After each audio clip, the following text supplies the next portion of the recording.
যখন রমজান মাস দুনিয়াতে চলে আসে, আল্লাহ রাব্বুল আলামিন একগুলো ফেরেশতাকে এলাকা ভাগ করে দেন।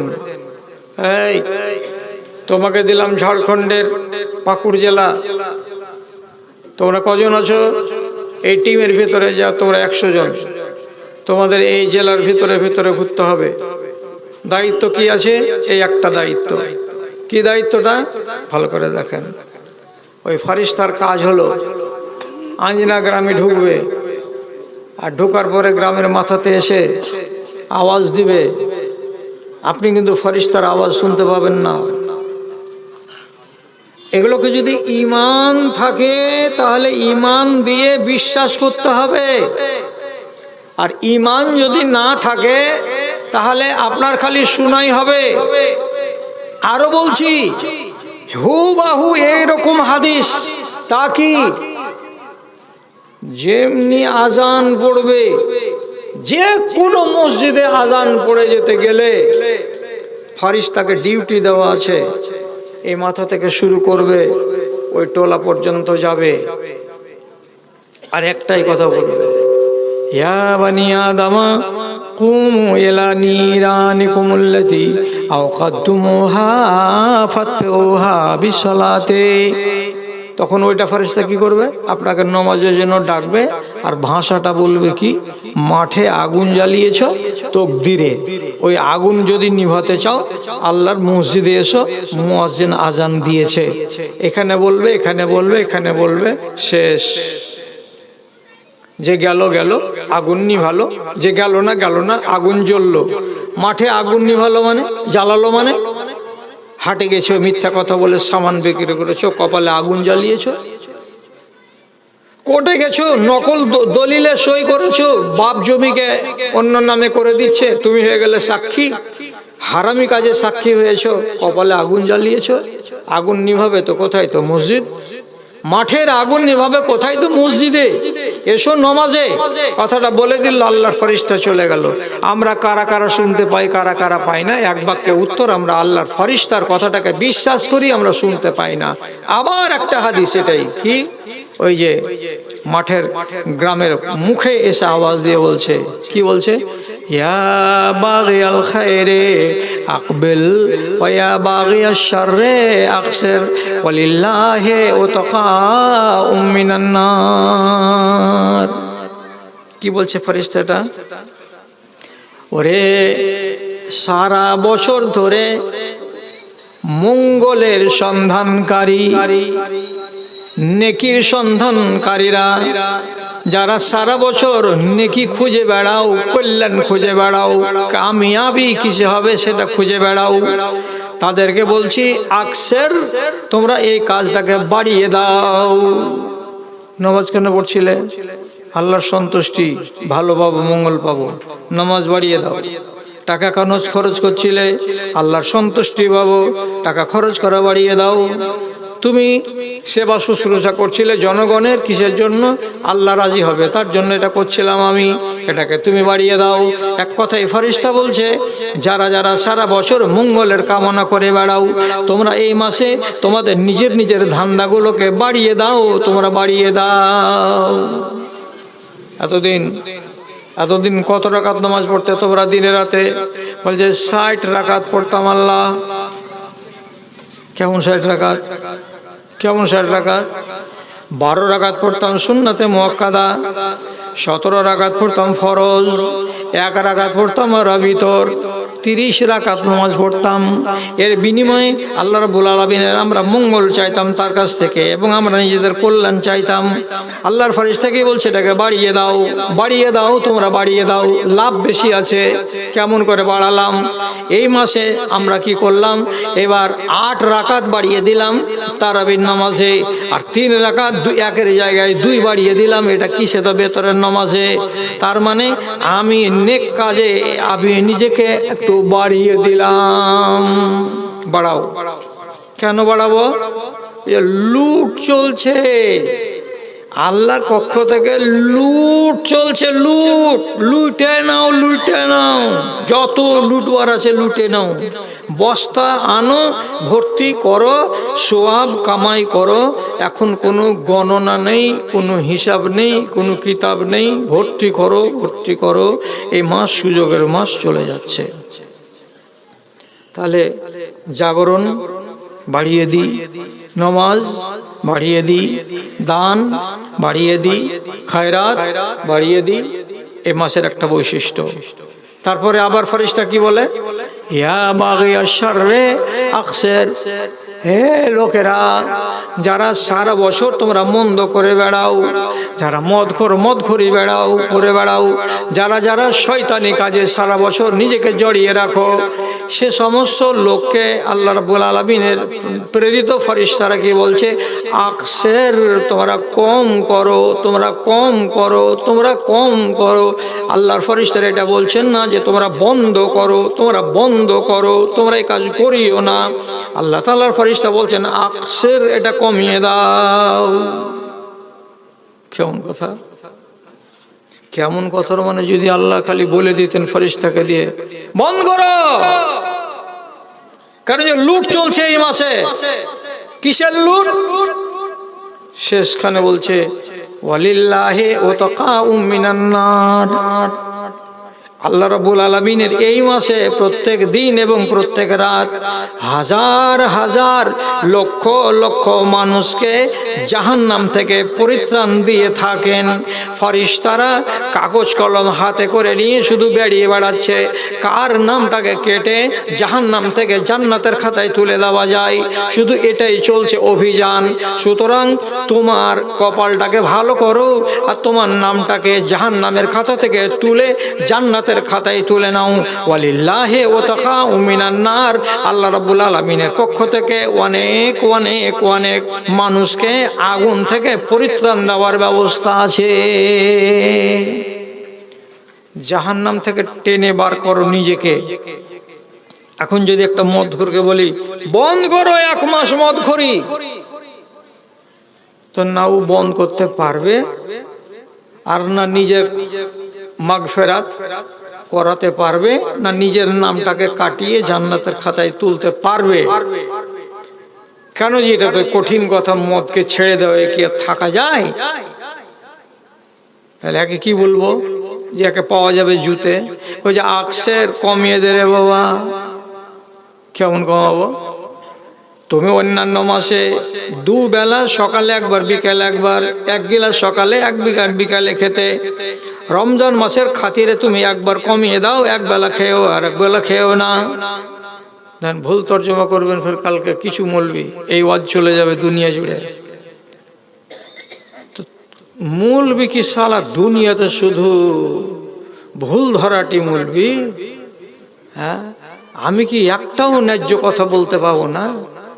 রাসূলুল্লাহ বলছেন আকসের, কমিয়ে দে রে, কমিয়ে দে। কমিয়ে দেওয়ার মানে কি? 300 মিলিগ্রাম করে খাচ্ছিলে, ওটাকে কমিয়ে 200 মিলিগ্রাম কর। সিগারেট কতটি খাচ্ছিলি সারাদিনে? কইছে 2 প্যাকেট, 1 প্যাকেট করে দে, কমিয়ে দে। কেন কমাবো? সম্পূর্ণ কেন আল্লাহ রাব্বুল আলামিন ছাড়তে বললেন না? তার ফেরেশতাকে দিয়ে যে রে খেপা, তোর দ্বারাই সম্ভব নয়। আমাদের এলাকায় একটা গ্রাম আছে, নাম নিলে তো গোলমাল লেগে যাবে। তো সারাদিন সর্দারের বাড়ি কাজ করবে আর মাগরিবের পরে 5 হাত ধুয়ে মসজিদে ঘুমাবে। একটা জোন ছিল, লেবার ছিল, ওরা হলো খোট্টা শ্রেণীর। ওই সম্প্রদায়টাকে কি বলে? খোট্টা। আপনারা চিনেন না ওরা হয়তো। তে কাহা গিয়া তবে কা ঘর কাহা হয়, मैं तो बोलिस है कहिस है, এগুলো হলো ওদের ভাষা। তো বলছে বাবা এই এশারের নামাজ পড়েছ? কই যে मैं को नहीं आता है, मैं नहीं जानता है, নামাজ পড়ি না। নামাজ পড়বে না তো এখানে শুচ্ছ কেন? যখন 1-2 দিন ওকে উঠিয়ে দিয়েছে, তখন চালাকি করে কি করছে, এশারের আগে আর শুতে আসে না। নামাজ হয়ে যাওয়ার পরে এসে শুধবে, তারা আর কেউ ওকে নিষেধ করবে না। এবার একদিন ফজরের টাইমে কোনো লোক বলছে উঠো, নামাজ পড়তে হবে। নামাজ পড়ো, তাহলে থাকতে পারবেন না তো থাকতে পারবেন না। তারপর দিন এসে ফের বিছান কাতে হাতে করে, তুমি নামাজ পড়ো কি? কুছেন না পড়ি না। নামাজ না পড়লে এখানে থাকতে পাওয়া যাবে না। থাকতে যখন পাওয়া যাবে না, রেগে গেছে, যেতেন গাদলাটাকে হাতে করে তেন করছে, हमसे नहीं सकेगा, हम नहीं सकेगा, वो हत्या काट बेकार हमसे नहीं होगा, हम नमाज नहीं पढ़ेंगे, हम मस्जिद में नहीं रहेंगे। আমি নমাজও পড়বো না আর আমি মসজিদও থাকবো না। এ পাগলার জন্য কত বড় সুযোগ ছিল যে মসজিদে সুতো পাবি আর টাইমে টাইমে নমাজটাও পড়ে নিতে পারবি। কিন্তু বলছি তে কাটবে কাট হামসে নেই হোগা, এলাম করতে পারবো না, আর তোরা থাকতে দিবি না তো আমি থাকবো না। এখন যদি একটা মদখোরকে যদি বলা যায় যে সম্পূর্ণ ছাড়ো এই মাসের জন্য, কতজন হয়তো 100 জনের ভেতরে 2 জন পারবে, 98 জন পারবে না। আর এটা যদি বলা যায় 300 মিলিগ্রাম করে খাও না, 200 মিলিগ্রাম করে খাও, কিংবা 150 মিলিগ্রাম করে খাও দিনে, অন্য মাসে সিগারেট খেতে তুমি 30টা করে, এই মাসে তুমি 10টা খাও, কমিয়ে দাও। অন্যান্য মাসে তুমি 10টা মিথ্যা কথা বলতে, এই মাসে তুমি কমিয়ে দিয়ে 2টা করে দাও। কম করো, কম করো। কেন কম করো? এই জন্য কম করো, আল্লাহ রাব্বুল আলামিনের পক্ষ থেকে হাজার হাজার মানুষকে জাহান্নামের আগুন থেকে পরিত্রাণ দেওয়া হয়। সুযোগ আছে রে বান্দা, তুই যদি সুযোগটা নিবি তো সুযোগে তোর ফল ফলে যেতে পারে। এবার শুনেন, এক মদখোর নামাজ পড়ে না, কিন্তু এটা তো সত্য কথা যে রমজান মাসে মসজিদে নামাজের সংখ্যা বাড়ে, ঠিক কিনা? মেয়ে লোকটা বলছে হাজি, দুনিয়ার লোককে মরার ভয় আছে, তো তোমাকে কি মরার ভয় নেই? নামাজ কেন পড়তে যাও? ইফতারি করলে লোক কি বলবে? যাও নামাজ পড়তে যাও। কোন রকম মাগরিবটা পড়লো, পড়ার পরে এশারের টাইম আর যাবে না। তখন বলছে অমনে ঘুমাচ্ছ কেন? 2 দিন তারাবির নামাজ গুলা পড়ো, আল্লাহ তাআলা যদি তোমার এই তারাবির নামাজটাকে কবুল করে তোমাকে মাপ টাপ করে দেয়। পাহাড় জমিয়ে রেখেছ গুনাহ খাতা করে করে। তো বড় বড় ভাইয়া স্ত্রীটার কাছে কাবু হয়ে যায়, তো কি করব, তাহলে যাই। এবার আসছে ঠেলাতে পড়েও তারাবি পড়তে। তারাবি যখন পড়া হয়ে গেছে, কষ্ট হোক জানটাতে, তবুও পড়লো। পড়ার পরে খেয়াল করেন কথাটার দিকে। এবার ইমাম সাহেব 3 রাকাত বেতর পড়া যখন হয়ে গেল, তো হচ্ছে যখন 3য় রাকাত, রুকু থেকে উঠলো। ওঠার পরে সামি আল্লাহু লিমান হামিদা কথাটা বললো। বলার পরে মাঝে মাঝে মাঝে মাঝে কুনুত করবে, রোজ করবে এমন কথাটা নয়, আর যদি না করে তো গুনাহ হয়ে যাবে এমন কথাটা নয়। মাঝে মাঝে কি করবে? কুনুত করবে। কথাটা বুঝেন কি বুঝেন না? কুনুত করা, রুকু থেকে উঠে ইমাম সাহেব কি করবেন? এমন করে হাত তুলে দিবেন, আপনারা সবাই মিলে হাত তুলে দিবেন, ইমাম সাহেব দোয়া করবেন। আর আপনারা যারা যারা দোয়াটা জানেন তো তার সাথে সাথে বলতেও পারবেন, অথবা যদি না জানেন তো উনি যেখানে যেখানে থামবেন সেই জায়গাটাতে আপনি শুধু একা একাই ওইখানে আমিন বলে নেবেন। এবার ইমাম সাহেব কি করছেন? দোয়া করছেন, আল্লাহুম্মা গফিরিল মুসলিমিনা ওয়াল মুসলিমাত ওয়াল মুমিনিনা ওয়াল মুমিনাত। কুনুতের প্রথমেই দোয়াটা আছে কি, বা দ্বিতীয়ত যদি কেউ করে দেয় তো তাও করতে পারে। আগে করে দেবে কোনটা? আল্লাহুম্মা হাদিনি ফিমান হাদাইত ওয়া আফিনি ফিমান আফাইত ওয়া তাওয়াল্লানি ফিমান তাওয়াল্লাইত। দোয়াটা শুরু করে দিবে। এই দোয়ার ভেতরে যদি কোনো এক জায়গায় ইমাম সাহেব শুধু বলে আল্লাহ তুমি সমস্ত মুসলমানগুলোকে মাফ করে দাও, আল্লাহ তুমি সমস্ত মুমিনগুলোকে মাফ করে দাও, তাহলে বারে বারে কি বলছে? আল্লাহ মাগফিরিল মুসলিমিনা ওয়াল মুসলিমাত ওয়াল মুমিনিনা ওয়াল মুমিনাত। এই মুমিনগুলোকে আল্লাহ তুমি মাফ করে দাও, এই মুসলমানগুলোকে আল্লাহ তুমি মাফ করে দাও। আপনারা সবাই লাইনে দাঁড়িয়েছিলেন, আপনারা লুকিয়ে লুকিয়ে আবার করে বলছেন আমিন। এবার লাভ কি হবে? লাভটা হবে এই, আপনারা আমিন বলার সাথে সাথে যে কোনো নমাজের ভেতরে আল্লাহ রাব্বুল আলামিনের ফারিস্তারা আমাদের সাথে আমিন আমিন বলে। যেখানে আমিনের জায়গা সেখানে আমিন বলে। যেমন গায়রিল মাগদুবি আলাইহিম ওয়ালাদ-দাল্লিন, যেমনি ওয়ালাদ-দাল্লিন হবে আমরা কি বলবো? আমিন। সাথে সাথে মসজিদের ভেতরে এক ঝাঁক ফারিস্তা থাকে, তারাও বলে আমিন। আর নবী করিম সাল্লাল্লাহু আলাইহি সাল্লাম বলছেন, ফামান ওয়াফাকা তামিনহু তামিনাল মালায়েকাতে, যে মানুষের আমিনগুলো আল্লাহর ফারিস্তাদের আমিনের সঙ্গে মিলে যাবে, মিলে যাবে। তার মানে আমরা একসঙ্গে 20 জন লোক, 50 জন লোক বললাম আমিন, তো আমাদের সাথে সাথে 1000টা আল্লাহর ফারিস্তা ওরাও বলছে আমিন।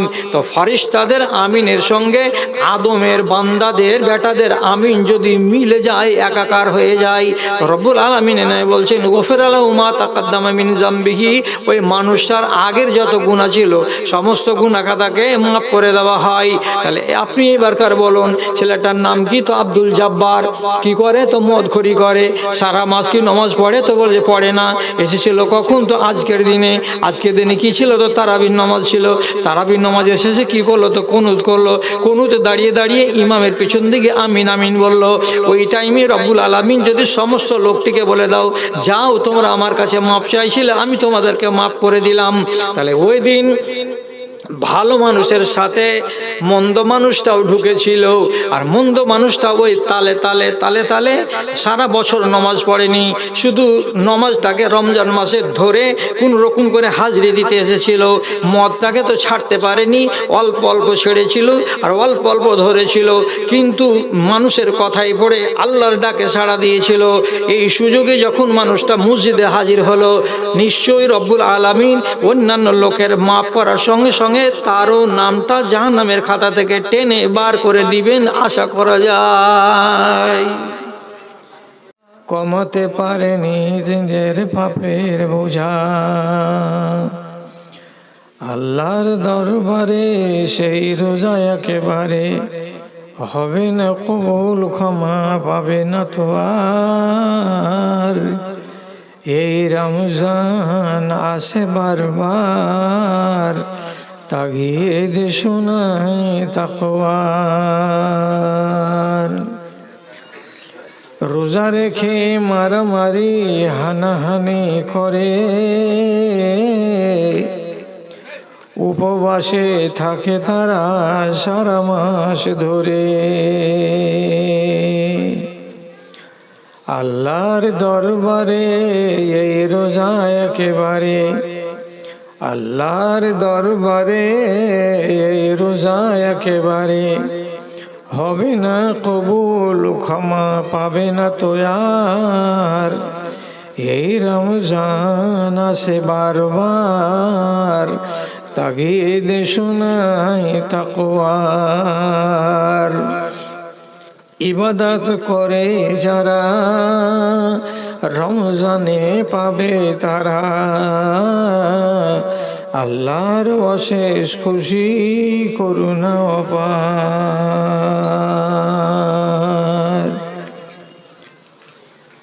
মাননীয় আজকের সভার সভাপতি সাহেব, সমবেত এই মহল্লার বিভিন্ন প্রান্ত থেকে বিভিন্ন শ্রেণীর ছোট বড় আমার প্রাণের ভাই ও বন্ধুগণ, তথা যদি আড়ালে থেকে থাকেন আমার স্নেহের মাতা ও ভগ্নীগণ, আল্লাহর শুকরিয়া আদায় করি আমরা যে মহান আল্লাহ রাব্বুল আলামিন আমাদের মতো পাপী তাপী মানুষগুলোকে নিজেদের মার্জনার জন্য এবং আমার আখিরাতের জীবনকে মরবার আগে যেন ঠিক করে নিতে পারি তার জন্য এখন পর্যন্ত বাঁচিয়ে রেখেছেন এবং আমাদেরকে রমজান পালনের মাধ্যমে তার নৈকট্য লাভের একটা সুন্দর সুযোগ এনে দিয়েছেন। বন্ধুরা, রমজান সম্পর্কে অনেক কথা জানার আছে, শেখার আছে। কিছু কথা শেখা হলো, কিছু কথা আর হয়তো আমার মুখ থেকে শুনবেন, সেখান থেকে শিখবেন। 12টি মাস, আরবি মাস, এই যে নামগুলো মুহররম, সফর, রবিউল আউয়াল, রবিউল সানি, এই করে চলতে চলতে 12খানা মাস যে নাম আছে, তার 9 নম্বর মাস হচ্ছে রমজান। এই মাসগুলোর নাম আরবরা তাদের নিজেদের সিজন অনুযায়ী রেখেছিল। ওদের নিজের এটা বিবেকসম্মত এবং তাদের নিজের ইচ্ছা মতো তৈরি করার নাম। রমজানকে রমজান কেন বলা হলো, এটা একটা জানার জিনিস। এবং রমজান মাসটাকে তারা এই রোজার মাসের সঙ্গে কেন জুড়ল, তাহলে জেনে রাখতে হবে রমজ শব্দটার মানে হচ্ছে জ্বালিয়ে দেওয়া, পুড়িয়ে দেওয়া, ছাই করে দেওয়া, বিলীন করে দেওয়া। যখন তারা এই রমজান মাসের রোজাকে পেয়েছিল, তখনকার সিজনটা ছিল অত্যন্ত খরা প্রবণ এবং গরমের কাল। আর আপনি তো জানেন যে আরব দেশের মাটিতে যখন গ্রীষ্মকাল আসে তখন কতটা তাপ হয়। আমরা ভারতবর্ষের মাটিতে যখন আমাদের 37 ডিগ্রি সেলসিয়াস তাপমাত্রা হচ্ছে, তখন আমরা হাঁসফাঁস করছি, সহ্য করতে পারি না গরমকে। অথচ তাদের দেশে 40 পার করে যায় তাপমাত্রা। আর এই কঠিন গরমের দিনে ভাগটা পড়েছে কার? রমজান মাসের। রমজান যখন পড়লো এই সময়টাতে ভাগে, তো মাসের সাথে আপনি মিলিয়ে দেখেন আর পরিবেশের সাথে আপনি মিলিয়ে দেখেন, জ্বালিয়ে দেওয়া, পুড়িয়ে দেওয়া, ছাই করে দেওয়া। এর মানে কি যে এই মৌসুমে মাঠে ময়দানে যত ছোট ছোট গাছ থাকে, লতা থাকে, পাতা থাকে, এগুলো সব জড়ো জড়ো হয়ে যায়, শুকিয়ে যায়, মরে যায়, এমনকি মাঠ সাফ হয়ে যায়। তাহলে রমজানের সাথে এর সম্পর্ক কি? রমজানের সাথে সম্পর্ক হলো এই, যেমন এই মাসটি দেশের মাটি থেকে লতা পাতা, ছোট ছোট গাছ গাছড়াকে জ্বালিয়ে পুড়িয়ে সব শেষ করে দেয়, মাঠকে পরিষ্কার করে দেয়, তেমনি এই মাসের রোজাকে যদি নিষ্ঠার সাথে একজন মানুষ পালন করে, তাহলে তার সকল প্রকার পাপ, অনাচার, অবিচার, জুলুম, বর্বরতা, চুরি, ডাকাতি, রাহাজানি, ছিনতাই, যত রকমের পাপ আছে সমস্ত রকমের পাপ থেকে যেমন জ্বালিয়ে পুড়িয়ে একটা জিনিসকে পরিষ্কার করা হয়, তেমনি ওই বান্দাকে যেন জ্বালিয়ে পুড়িয়ে পরিষ্কার করে দেয় এই মাসের রোজা। তার জন্য এর নাম এলো রমজান। পরবর্তীকালে আল্লাহ রাব্বুল আলামিন এই নামটাকে কোরআন মাজিদে উল্লেখ করে দিলেন। দেওয়ার পরে এই মাসটার এবার কি হয়ে গেল? 4 চাঁদ লেগে গেল মাসটার নামে, যে রাখলো ওরা। আবার কোরআন মাজিদে আল্লাহ রাব্বুল আলামিন তার নাম দিলেন, দিয়ে বলছেন শাহরু রমাজান আল্লাযী উনজিলা ফীহিল কুরআন। যখন কোরআনের ভাষাতে রমজান শব্দ চলে এলো তখন রমজানের ফজিলত ত্রিগুণ চতুর্গুণ বেড়ে গেল। এবার খেয়াল করেন, এই মাসটা নবম মাস, এর ফজিলত কত যে রাসূলুল্লাহ যখন এই মাসটা আসতেন তখন এই মাসটাকে ওয়েলকাম করবার জন্য, তাকে স্বাগতম জানাবার জন্য মিম্বারে খাড়ো হতেন। আর খাড়ো হওয়ার পর আনন্দ চিত্তে, প্রফুল্ল চিত্তে সাহাবীদের দিকে তাকিয়ে তিনি বলতেন, আইয়ুহান নাস قد آتاكم شهر عظيم وشهر مبارك। ও লোকেরা, তোমাদের সামনে একটা মহান মাস চলে এসেছে, তোমাদের সামনে একটা পবিত্র মাস এসে হাজির হয়েছে। পরের কথাটা থাক 5 মিনিট, গোড়াতে ভাষাটা কি বলছেন নবীজি? তোমাদের সামনে একটা মাস এসে গেছে, যে মাসটার নাম কি দিলেন রসুল? রমজান তো নাম পেয়েছি কোরআনের কাছ থেকে, কিন্তু তিনি আবার কি বলছেন? শাহরুন মুবারাকুন ওয়া শাহরুন আযীমুন। এই এক বিশাল মাস তোমাদের সামনে এসে গেছে। বিশাল কেন? এটা থেকে 32 দিন হয় মাসে? তা তো নয়। এই মাসে কি সূর্যটা আমাদের সামনে 16 ঘন্টা থাকে? তাও তো নয়। তাহলে কি বিশাল কেন বলা হলো? বিশাল কথাটাকে যদি নিয়ে আজকে আলোচনা করতে যাই, তাহলে একটু দরকার আছে আপনাদের শেখা, আপনাদের জানা। যেটা জানেন সেটা আল্লাহর রহমতে ভালো জেনে রেখেছেন, যেটা জানেন না সেটাকে জানেন, আর জানার পরে নিজেকে সমৃদ্ধ করেন। তাহলে আজিম কেন হলো?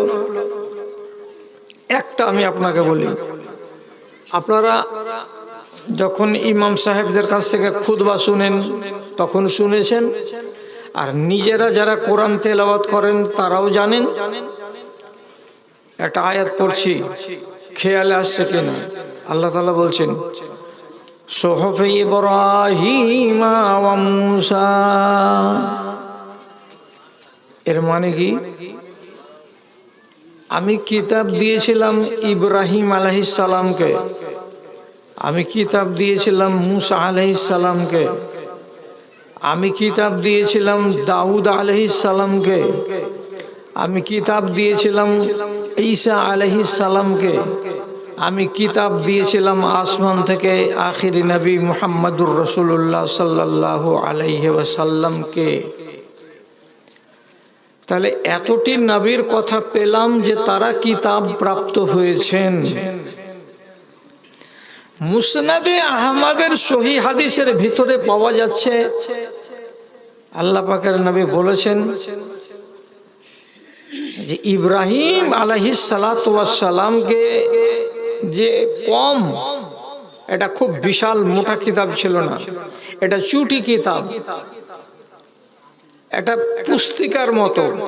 এটাকে আল্লাহ তাআলা বলেছেন সাহিফা।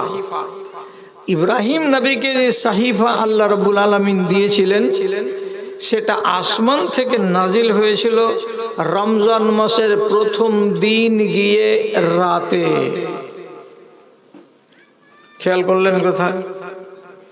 তাহলে প্রথম রমজানের দিন নাজিল হচ্ছে কোনটা? তো ইব্রাহিম নবীর সাহিফা বা কিতাব। তারপর এটা আপনাকে শিখতে হবে যে এরপরে হযরতে মূসা আলাইহিস সালাতু ওয়াস সালামের উপরে নাজিল হলো তাওরাত। তিনি তাওরাত পেলেন কবে? হাদিসে উল্লেখ, খালাত লিসিত্তিন মিন রমজান, রমজান মাসের 6টা দিন গত হয়ে সপ্তম যেটা রাত, সেই রাত্রিতে রব্বুল আলামিন নাজিল করলেন তাওরাতকে নবী মূসা আলাইহিস সালাতু ওয়াস সালামের উপরে। এটাও রমজান। তারপরে আল্লাহ রাব্বুল আলামিন 13 রমজানের দিন গিয়ে রাতের বেলায় নাজিল করলেন হযরত ঈসা আলাইহিস সালামের উপরে ইনজিল শরীফ, এটাও রমজান মাসে। আবার বলি হযরত দাউদ আলাইহিস সালাতু ওয়াস সালামের উপরে আল্লাহ তাআলা কিতাব নাজিল করলেন জাবুর, সেটা 16 রমজান গিয়ে 17 যেটা রোজা আসছে সেই রাতে, এটাও রমজান। এবং 24 রোজাকে গত করে 25 রোজার রাত যেদিন, সেই দিন রাত্রি বেলায় বিজোড়া রাত্রিতে আল্লাহ রাব্বুল আলামিন কোরআন মজিদকে লৌহে মাহফুজ থেকে নিচে নামিয়ে দিলেন এক দফে প্রথম আকাশে। সেই জায়গাটার নাম হলো বাইতুল উজ্জা, ইজ্জাতের জায়গাতে রব্বুল আলামিন রেখে দিলেন এনে। এবং জিবরিলকে বলা হলো 23টি বছর ধরে বিভিন্ন ক্ষেত্রে, বিভিন্ন প্রয়োজনে, বিভিন্ন সময়ে এখান থেকে আয়াতকে নাও আর নবী মুহাম্মদ সাল্লাল্লাহু আলাইহি সাল্লামের উপরে গিয়ে নাজিল করো বা তার কাছে পৌঁছে দাও। তাহলে আমার মুসল্লি ভাইরা, আপনারা জানতে পারছেন যে এই মাসেই এলো ইব্রাহিম নবীর কিতাব, এই মাসেই এলো দাউদ নবীর কিতাব, এই মাসেই এলো নবী মুসার কিতাব, এই মাসের ভিতরেই নাজিল হলো নবী ঈসা আলাইহিস সালামের কিতাব, এই মাসের ভেতরে নাজিল হলো আল্লাহর পক্ষ থেকে আসা কোরআনে মাজিদ আমার নবীর উপরে। তাহলে আপনি বলেন যে এই মাসটার মতো মহান মাস আর কোনটা আছে আপনার নজরে? আপনি নিজে একবার বিচার করেন, কেন মহান নয়? কেন মহান নয়? আল্লাহ তাআলা নিজে বলছেন, কিতাবুন আনজালনাহু ইলাইকা লিতুখরিজান নাসা মিনাজ জুলুমাতি ইলান নূর। এই কিতাবখানা আপনার উপরে নাজিল করলাম এই জন্য যে আপনি এই কিতাবখানা পড়ে মানুষকে অন্ধকার থেকে হাত ধরে টেনে নিয়ে আসবেন আলোর দিকে। মানুষ অন্ধকারের গহ্বর থেকে উঠে চলে আসবে কোন দিকে? তো উজ্জ্বলের দিকে, আলোর দিকে, মানে জান্নাতের দিকে। আমি এই জন্য আপনার কাছে এই কিতাবটাকে পাঠালাম।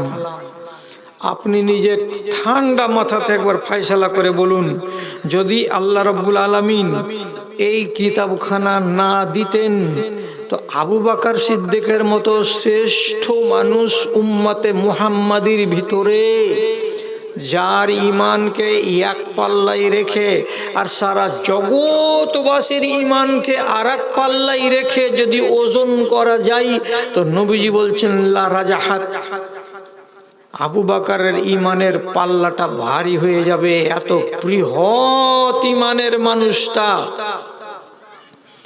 তিনি আলোর দিশা পেতেন, যদি কোরআন না থাকতো পেতেন না। তিনার জিন্দেগিটা বরবাদ হয়ে যেত। হযরতে উমরের মতো জলিলুল কদর সাহাবী, যে লোকটা দুনিয়াতে বসে বসে একটা ভাবনা ভাবে আর ওর ভাবনাটাকে আল্লাহ রাব্বুল আলামিন আরশে আজিম থেকে কোরআনের আয়াত বানিয়ে দুনিয়াতে পাঠিয়ে দিচ্ছেন, তাহলে তার মস্তিষ্ক কত উর্বর এবং তার মগজকে রব্বুল আলামিন কত তীক্ষ্ণ করেছিলেন এবং তাকে আল্লাহ তাআলা কত জ্ঞান দিয়েছিলেন, এটা অনুমান করতে পারেন আপনি? সেই মানুষটার মতো লোকটা কি ঈমান পেত? অন্ধকারে ডুবে থেকে যেত যদি কোরআন মাজিদ না আসতো। আশারায়ে মুবাশশারা, যে সমস্ত লোকগুলোকে আমরা বলি এরা 10 জন জান্নাতি, এরা সমস্ত, এদের আগেকার ইতিহাসকে আপনি পড়ে দেখবেন, এদের বাপ মুশরিক, এদের মা মুশরিক, এদের বংশ মুশরিক, এরা সবাই হলো বুত পূজারী, এরা মাটির খোদাকে বিশ্বাস করা লোক। আর এই বুতের পূজা করেই হঠাৎ করে নবীজি যখন তাদের সামনে কোরআনের কথা তুললেন, তখন পরিবর্তন হয়ে গেল মিজাজ, পরিবর্তন হয়ে গেল সমাজ, পরিবর্তন হয়ে গেল চিন্তাধারা। কে বদলালো? আল্লাহর কিতাব। আল্লাহ তাআলা নিজে বলছেন লিতুখরিজান্নাস মিনাজ জুলুমাতি ইলান নূর। তাহলে যেই কিতাবখানি রমজান মাসে এলো মানুষের কল্যাণের স্বার্থে, অন্য মাসে রব্বুল আলামিন দিলেন না। তাহলে এই মাস মহান নয় তো আর কোনটা মাস মহান? এই জন্য রাসূলুল্লাহ খুতবা দিতে গিয়েই মানুষকে বলেছেন, এই মানুষেরা একটু সাবধান হও, একটু সতর্ক হও, একটুখানি প্রস্তুতি নাও। তোমাদের সামনে একটা বিশাল বড় মাস চলে এসেছে। এর বিশাল মানে কি? এর ফজিলত অনেক, এর গুরুত্ব অনেক, এর বৈশিষ্ট্য অনেক। যেদিক দিয়ে বিচার করবে এই মাসকে, অন্য মাসের তুলনায় তোমরা আগে পাবে, একে পিছে পাবে না। কাজে এর প্রতি তোমরা সজাগ হও। ভাইরা আমার, অনেক বৈশিষ্ট্য, তার ভেতরে একটা বৈশিষ্ট্য আপনাকে বলি, খেয়াল করুন। আল্লাহ রাব্বুল আলামিন নাই বলছেন ইন্না আমালা বানি আদমা, বানি আদমের আমল, আপনি যেটাই করবেন, টাকা পয়সা দান করলেন, 2 রাকাত নামাজ পড়লেন, কোনো মিসকিনকে কোনো খেতে দিলেন, কিছু করলেন, যে ধরনের একটা ভালো কাজ করেন, তো নবী বলছেন ওকে সওয়াব দেওয়া হয়। কতটি দেওয়া হয়? মিন আশরে আমসালিহা ইলা 700 যায়ফিন, 10 দেওয়া হয়। কাউকে 10 থেকে বাড়িয়ে 100 দেওয়া হয়, কাউকে আবার 200 দেওয়া হয়, কাউকে ওই নেক কাজটার ফজিলত বা সওয়াব 600 দেওয়া হয়। এমনকি দিতে দিতে 700 পর্যন্ত তাকে দেওয়া হয়। একটা নেকি করলাম, 10 থেকে পেতে পেতে পেতে পেতে আমার ইখলাস, আমার পবিত্রতা, আমার নিয়ত, বিভিন্ন গুণের বৃদ্ধিতে ওই সওয়াবটা 10 থেকে 700 পর্যন্ত যেতে পারে। তো ঠিক তেমনি হওয়া উচিত। আমি একটা রোজা রাখলাম, তো আল্লাহ তাআলা আমাকে একটা রোজার সওয়াব 700 পর্যন্ত দিবেন, এটা তো নিয়ম হয়ে গেল। কিন্তু রব্বুল আলামিন বলছেন, আল্লাহর নবীকে বলছেন কি, ইল্লা সাওম, ও লোকেরা সাদকার সওয়াবটাকে 10 থেকে 700 করো, নামাজের সওয়াবটাকে 10 থেকে 700 করো, সত্য কথা বলার সওয়াবকে 10 থেকে 700 করো, কাউকে মিথ্যা অপবাদ না দেওয়ার নেকিটাকে 10 থেকে 700 করো। ঠিক আছে, কিন্তু রোজাটাকে তোমরা এমন হিসাব করিও না, ইল্লা সাওম, রোজাকে অঙ্কের ভেতরে রাখিও না। কেউ যদি রোজা করে তো তাহলে তাকে 10 থেকে 700 নেকি দেওয়া যাবে, এটা কথা নয়। কত হবে? আল্লাহ ওই যে রোজাটাকে ছেড়ে দাও, তোমরা হিসাবের ভেতরে আনিও না। তো কি করতে হবে তাহলে? এটা আমরা তো শুনবো, জানতে চাইবো যে রোজার সওয়াব কত। আল্লাহ তাআলা বলছেন ফাইন্নাহু লি ওয়া আনা আজজি বিহি, রোজাটা হলো একমাত্র আমার জন্য, রোজাটা হলো একমাত্র আমার জন্য। সুতরাং আমি জানি আমার বান্দার রোজার সওয়াব কত দিতে হবে। 700 দিতে হবে না 7000 দিতে হবে না 7 লক্ষ দিতে হবে, ওটা আমার উপরে ছেড়ে দাও, আমি বুঝে নেব। আল্লাহু আকবার। রোজার বেলাতে আল্লাহ তাআলা কি বলছেন? এটা আমার। নমাজগার আল্লাহর নয়? তখন কেন আল্লাহ তাআলা বললেন না যে এটা আমার? সাদাকা কার? তো আল্লাহর। আল্লাহ কেন দাবি করছেন না যে এটা আমার? সবই আল্লাহর, কিন্তু খাস করে রোজাকে বলছেন এটা আমার। একটা বুঝাবার একটি মাত্র উদ্দেশ্য হলো এই রোজার ফজিলত এর মোকাবেলা করা সম্ভব নয়, এবং এর ভেতরে এমন একটা বৈশিষ্ট্য আছে যেই বৈশিষ্ট্যটা অন্য ইবাদতের ভেতরে নাই। এই জন্য আল্লাহ তাআলা বলছেন খুশি হয়ে যে এটা আমার, আচ্ছা আমার উপরে ছেড়ে দাও, আমি কত বদলা দেব।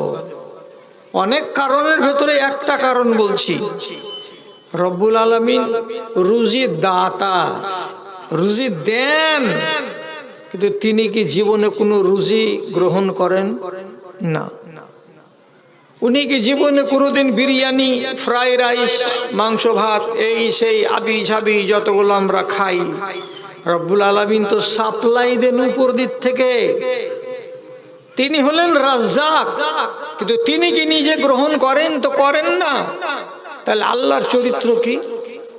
দেখেন, দুটা চরিত্র বলছি আজকে, মাত্র দুটা বলছি, খেয়াল করেন এদিকে। আপনারা রোজ পড়ছেন কিন্তু তর্জমা জানেন না। লা তাখুযুহু সিনাতুন ওয়ালা নাওম। আল্লাহ তাআলাকে জীবনে কোনোদিন ঘুম আসে না। আল্লাহ রাব্বুল আলামিন জীবনে কোনোদিন তাকে ঢুলন আসে না। একটা ঢুলে যাওয়া আর একটা ঘুমিয়ে যাওয়া। ঢুলে পড়া মানে কি? বসে বসে এমনি করে একটু করে চোখ লেগে গেলে মানুষ কি করে? ঝুঁকে। আল্লাহকে এটাও হয় না। এবং আমি যেমন লম্বা পা করে ঘুমিয়ে যাই, অঘোর ঘুমে জ্ঞান থাকে না, অঘোর নিদ্রাতে যখন আমি লুটিয়ে পড়ি তখন আমি পরম সুখে সুখী হই, সে ঘুম আল্লাহ রব্বুল আলামিনকে আসে না। দুটো সিফাত আল্লাহর চরিত্র দুটো। আর একটা চরিত্র আল্লাহ তাআলা শিখে রাখেন, রব্বুল আলামিন জীবনে কোনোদিন আহার করেন না।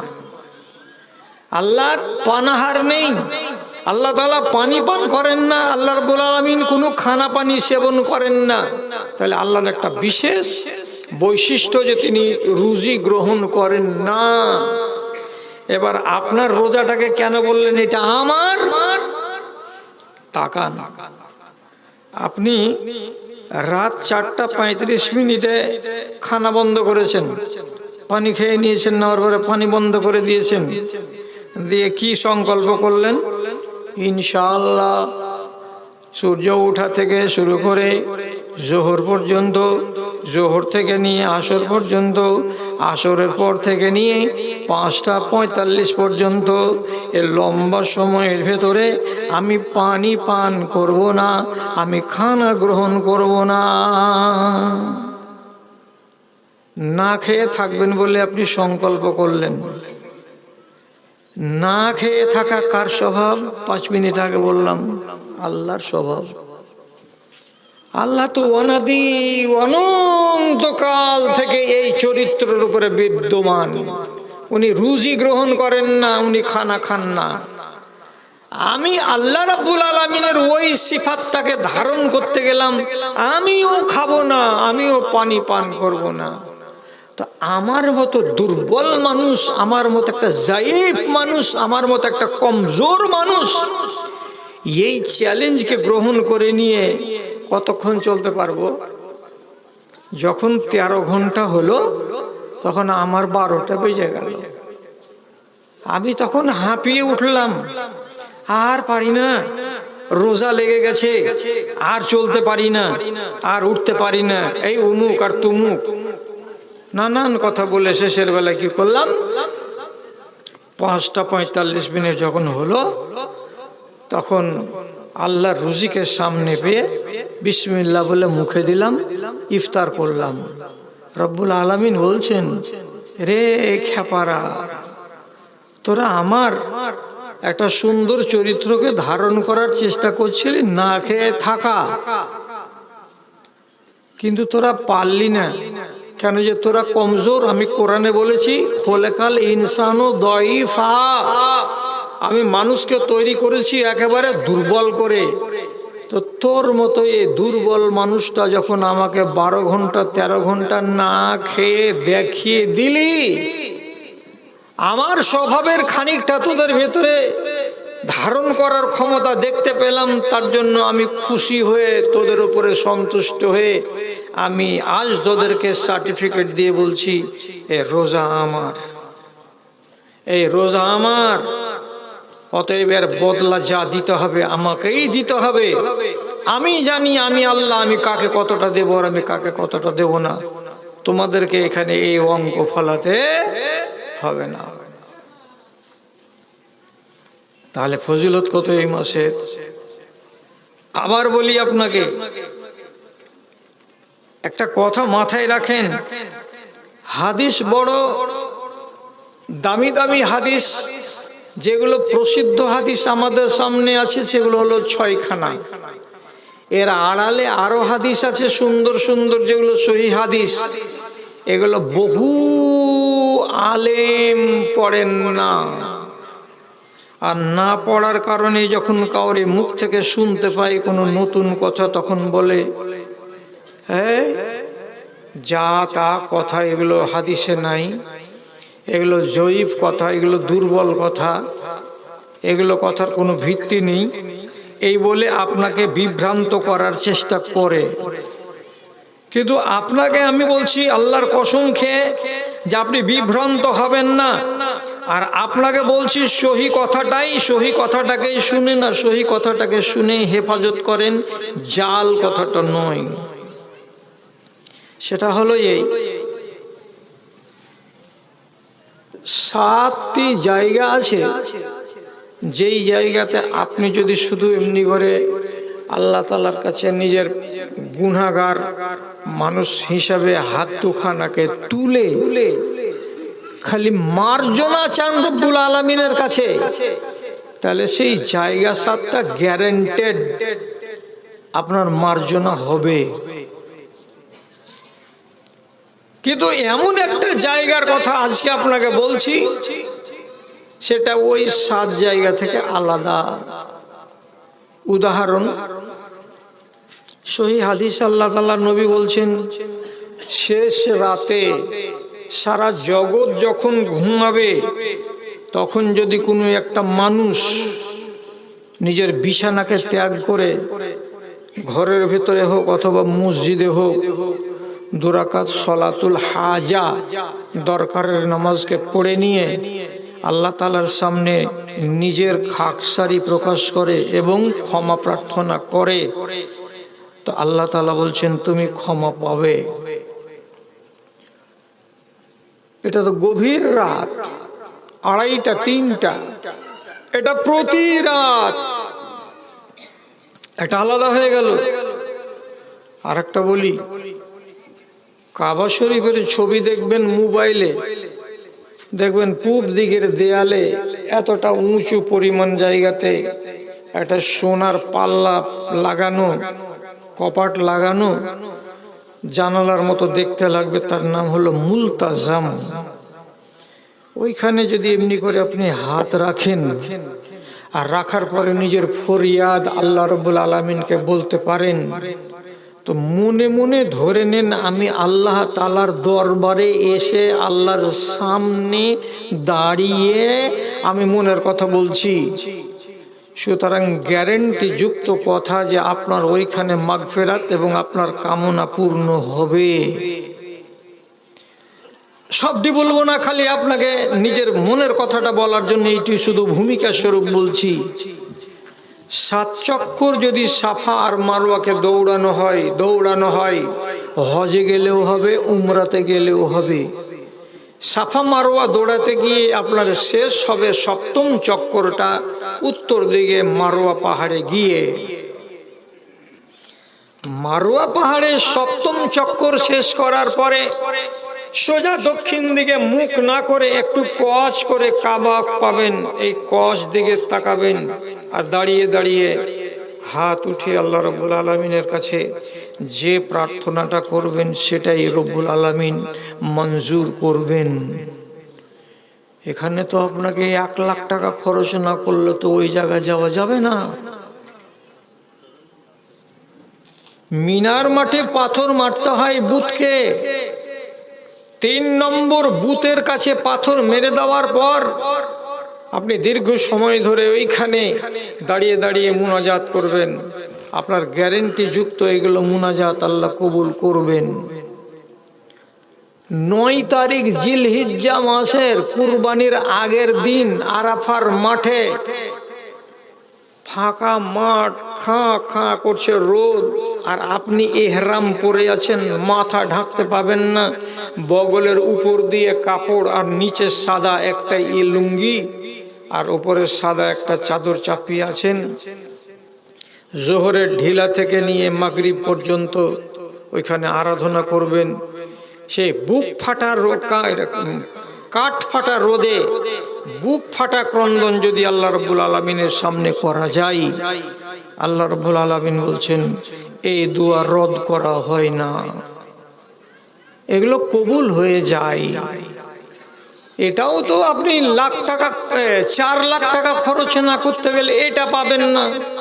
কেন যে হজের মাঠে আরাফা, হজের কালে আরাফা হবে, তাছাড়া তো আরাফা হবে না। তাহলে আমাদের মতো যারা গরিব শরীফ মুসলমান, আমরা কি একটা সুযোগ থেকে বঞ্চিত হব? রব্বুল আলামিন দয়া করে দিলেন আমার উপরে, মধ্যবিত্তর উপরে, নিম্ন মধ্যবিত্তের উপরে, গরিবের উপরে, ঝুপড়িতে যে বাস করে তার উপরে, পিডাব্লিউর মাটিতে যে বাস করে তার উপরে। ও মানুষেরা, তোমরা সমানভাবে ভাগিদার হয়ে যাও, আর আমি যে ফ্যাসিলিটিটা দিচ্ছি এই ফ্যাসিলিটিটা তোমরা গ্রহণ করে নাও। কি ফ্যাসিলিটি দিচ্ছেন আল্লাহ? এবার শুনেন, নবীজি বলছেন সালাসুন হাক্কুন আলাল্লাহি আল্লাহ ইয়ারুদ্দা লাহুম দুআ।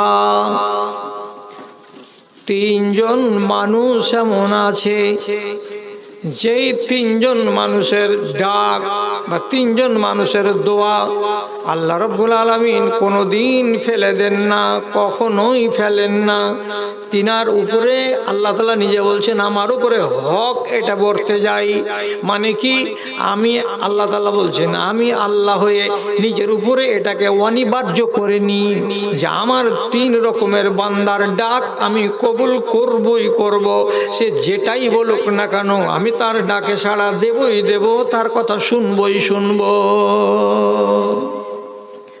তার ভেতরে একজন লোকের নামটা বলি, সেটা শুধু এই মাসেই আল্লাহ তাআলা সুযোগটা দিচ্ছেন, অন্য মাসে কিন্তু দিচ্ছেন না। কইছে ইন্দাল ইফতারে আসাইমু দুআউ সাইমি ইনদাল ইফতার আও ইফতারিহি। একটা রোজাদার মানুষ সারাটা দিন অনাহারে আছে, মন চাইছে একটু শরবত পান করব, মন চাইছে একটু পানি পান করব, ইচ্ছা অনেক আছে, আগ্রহ অনেক আছে। ঠিক এইরকম আপনার মতো একটা মানুষ মাগরিবের টাইমে আজান হওয়ার 10 মিনিট আগে চাটাই বিছিয়ে দিয়েছে, সামনে আপনার জন্য ইফতার হাজির করা হয়েছে। এতে আছে ঘুগনি, এটাতে আছে মুড়ি, এটাতে আছে শরবত, এটাতে এই, এটাতে সেই, সব খানাটিকে আপনি সামনে নিয়ে বসে আছেন। এখনো মুখে তুলছেন না। কেন তুলছেন না? আপনার মন চাইছে লাল লাল তরমুজের একটা টুকরাগুলোকে মুখে দিতে গেলে পরাণ জুড়াবে, আমার তৃষ্ণাটা মিটে যাবে, কত ইচ্ছাটা জাগছে আমার খাবার, কিন্তু আমি মুখের লাগাম লাগিয়ে রেখেছি। আমি আমার হাতের ভেতরে আল্লাহ রাব্বুল আলামিনের পরিয়ে দেওয়া কড়া পরিয়ে রেখেছি। না বান্দা, অতক্ষণ পর্যন্ত এটাকে হাত লাগানো যাবে না এবং এটাকে মুখে তুলানো যাবে না যতক্ষণ পর্যন্ত সূর্যটা না ডুবে যায়। আপনি ওই 10টা মিনিট সময় কি করে কাটাবেন? খানাকে হাজির করে নিয়ে শুধু বসে বসে আল্লাহ রাব্বুল আলামিনের কাছে বুদবুদ বুদবুদ করে কি যেন বলছেন। কি দরকার আছে আপনার? কি দরকারটা আছে? আপনি যদি মনে মনে বলেন আয় আল্লাহ আমি দেনাতে ডুবে আছি, তাহলে আপনি রব্বুল আলামিনের কাছে দেনা থেকে মুক্তি চাওয়ার জন্য নিজের বাংলা ভাষাতে দোয়া করুন। আপনি যদি বলেন আমার ঘাড়ের উপর একটা বোঝা আছে, কি বোঝা? আমার একটা মেয়ে আছে, এখন পর্যন্ত মেয়েটার বিয়ে হয়নি, মেয়েটার বিয়ে যেন কোনো জায়গায় হয়ে যায়। আপনি আল্লাহ রাব্বুল আলামিনকে নিজের ভাষাতে বলুন, নিজের ভাষায় নিজের কথাগুলোকে একটা একটা একটা করে ইফতারের আগে খানে বলতে থাকুন। আল্লাহ রাব্বুল আলামিন নেই বলছেন তিনজন মানুষের দোয়াকে রব্বুল আলামিন নিজের উপরে অনিবার্য করে নিন যে আমাকে কবুল করতেই হবে। তার ভেতরে ওই একটা লোক ইফতারকে সামনে নিয়ে বসে বসে যে দোয়া করে, তার দোয়াকে কোনোদিন ফেলে দেওয়া হয় না। কত তাহলে এই মাসটার ভেতরে আল্লাহ রাব্বুল আলামিন ফজিলত রেখেছেন গো। এই জন্য রাসূলুল্লাহ একবার নাম দিচ্ছেন কি, এটা মহান মাস। আর একবার আল্লাহ রাব্বুল আলামিন নবী বলছেন, আল্লাহ তাআলা নবী বলছেন কি, এটা মোবারক মাস। আবার কোন কোন জায়গাতে একবার করে বলছেন শাহরুল গুফরান, এটা ক্ষমার মাস, এটা মার্জনার মাস। কেমন মার্জনা? মার্জনা মানে কি তাহলে আপনাকে বুঝাই। এতগুলো ফ্যাসিলিটি এই মাসে দিলেন, তো আল্লাহ তাআলার নীতি থেকে দুনিয়ার মানুষেরা নীতি শিখেছে। আল্লাহ তাআলার ফর্মুলা থেকে দুনিয়ার মানুষেরা অনেক ফর্মুলা শিখেছে। শিখে তারা দুনিয়াদারি করছে, দুনিয়া চালাচ্ছে। এখন যদি আপনাকে একটা কথা বলি, এই দুনিয়াতে অনেক অনেক কোম্পানি আছে, কি বলে অফার দেয়, দুটা যদি কিনেন একটা ফ্রি, এটা হলো অফার। পূজার যখন সময় আসবে তখন অনেক অনেক কোম্পানি বলবে কি 200 টাকা যদি রিচার্জ করেন তাহলে 80 দিন নয় 120 দিন আপনাকে রিচার্জের ভ্যালু দেওয়া হবে। এটা অফার। অফার মানে সুযোগ, তাহলে সব সময় হয় না, গুরুত্বপূর্ণ টাইমে কোনো না কোনো বিশেষ বিশেষ সময়ে এই অফারগুলোকে দেওয়া হয়। আল্লাহ রাব্বুল আলামিন যেগুলো অফার দিয়েছেন তার বান্দাদেরকে, এই অফারটা সব মাসের জন্য নয়, এই অফারটা শুধু রমজান মাসের জন্য। এই জন্য এই মাসের ভেতরে এতগুলো এতগুলো এতগুলো ফজিলত আর এতগুলো গুণগান রব্বুল আলামিন করে রেখেছেন এবং তার নবী করে রেখেছেন। আচ্ছা, ক্ষমা প্রার্থনার মাস এটাকে বলা হলো, এটার মানে কি? অন্য মাসে কি আল্লাহ তাআলা ক্ষমা করেন না? যে করি। তো এই মাসটার নাম ক্ষমার মাস কেন বলা হলো? তার মানে কি, অন্য মাসে যদি আমি আল্লাহ তাআলার কাছে দোয়া করে নিজেকে ক্ষমা করাতে না পেরে থাকি, হতে পারে, কিন্তু রমজান মাসটা এমন একটা মাসের মাস, এই মাসে যদি আমি ক্ষমা প্রার্থনার ইচ্ছা করে থাকি তো ইনশাআল্লাহ এই মাসে ক্ষমা হবে। তাহলে ওই মাসে গ্যারান্টি নেই, আর এই মাসে কি আছে? গ্যারান্টি আছে। এবার কতজন লোক তৈয়ার আছেন? মিষ্টি হাদিসটাকে আগে শুনেন, শোনার পরে এবার বলেন কি কথাটা আপনাকে বুঝাতে চাইছি। নবীজি বলছেন হাদিসের ভেতরে, ইন্না লিল্লাহি মালাইকা সাইয়াহিনা, আল্লাহ রাব্বুল আলামিনের অনেক ফেরেশতা আছে, তাদের ভেতরে একগুলো ফেরেশতা হলো কি চলে বেড়া। ওরা স্থির নেই, রোডে রোডে রোডে রোডে, রাস্তা রাস্তা, মাঠ মাঠ, এই শহর ওই শহর, ওই গ্রাম ওই জেলা জেলা জেলা, সব চলে বেড়াচ্ছে, সারা সারা দিন চলে বেড়াচ্ছে। আল্লাহর একটা দুটা ফেরেশতা নেই, দল দল হয়ে এগুলো ফেরেশতা চলে বেড়াচ্ছে সারা সারা রাত। কি জন্য চলে বেড়াচ্ছ গো? তো হাদিস বলছে ইয়াবহাসুনা আন মাজালিসিজ যিকরে, ওরা রাস্তা দিয়ে চলে, চলতে চলতে ডানে তাকায় বামে তাকায়, কোনো জায়গাতে একটা আলোচনার মজলিস পাওয়া যায় কি না, কোনো জায়গাতে একটা জিকিরের মজলিস পাওয়া যায় কি না। জিকির মানে কি? যেখানে কোরআনের কথা হয়। জিকির মানে কি? যেখানে আল্লাহর এবং আল্লাহর রাসূলের আলোচনা হয়। ওই জায়গাতে এমন কিছু লোক আছে যারা সেই আলোচনায় অংশগ্রহণ করেছে। সেই জিকিরের মজলিস কোথায় বসেছে তারা খুঁজে বেড়ায়, করছে। একদল ফেরেশতা খুঁজতে খুঁজতে হঠাৎ করে দেখছে হাগো 300-400 জন লোক এদিকে বসে আছে ঈশার নামাজ পড়ার পরে। ব্যাপার কি দেখো তো, মেন রাস্তা ছেড়ে দিয়ে যদি ডান দিকে চেপে এসে দেখছে তো আজ না, একজন আর একজনকে খবর দিয়ে বলছে ওয়াজাতে না মহারাতে না, আরে যা খুঁজছিলাম পেয়ে এলেছি, এদিকে এসো। পেয়ে নিয়েছি। কি পেয়েছ? চাঁচকি গ্রামের মধ্য পাড়াতে একটা আলোচনার মজলিস চলছে, জিকিরের মজলিস চলছে, এটাই তো খুঁজছি আমরা সবাই মিলে। এসো এসো এসো এসো এসো এসো। সব বসে গেল ঝাঁক হয়ে। তারপরে কতজন হলো?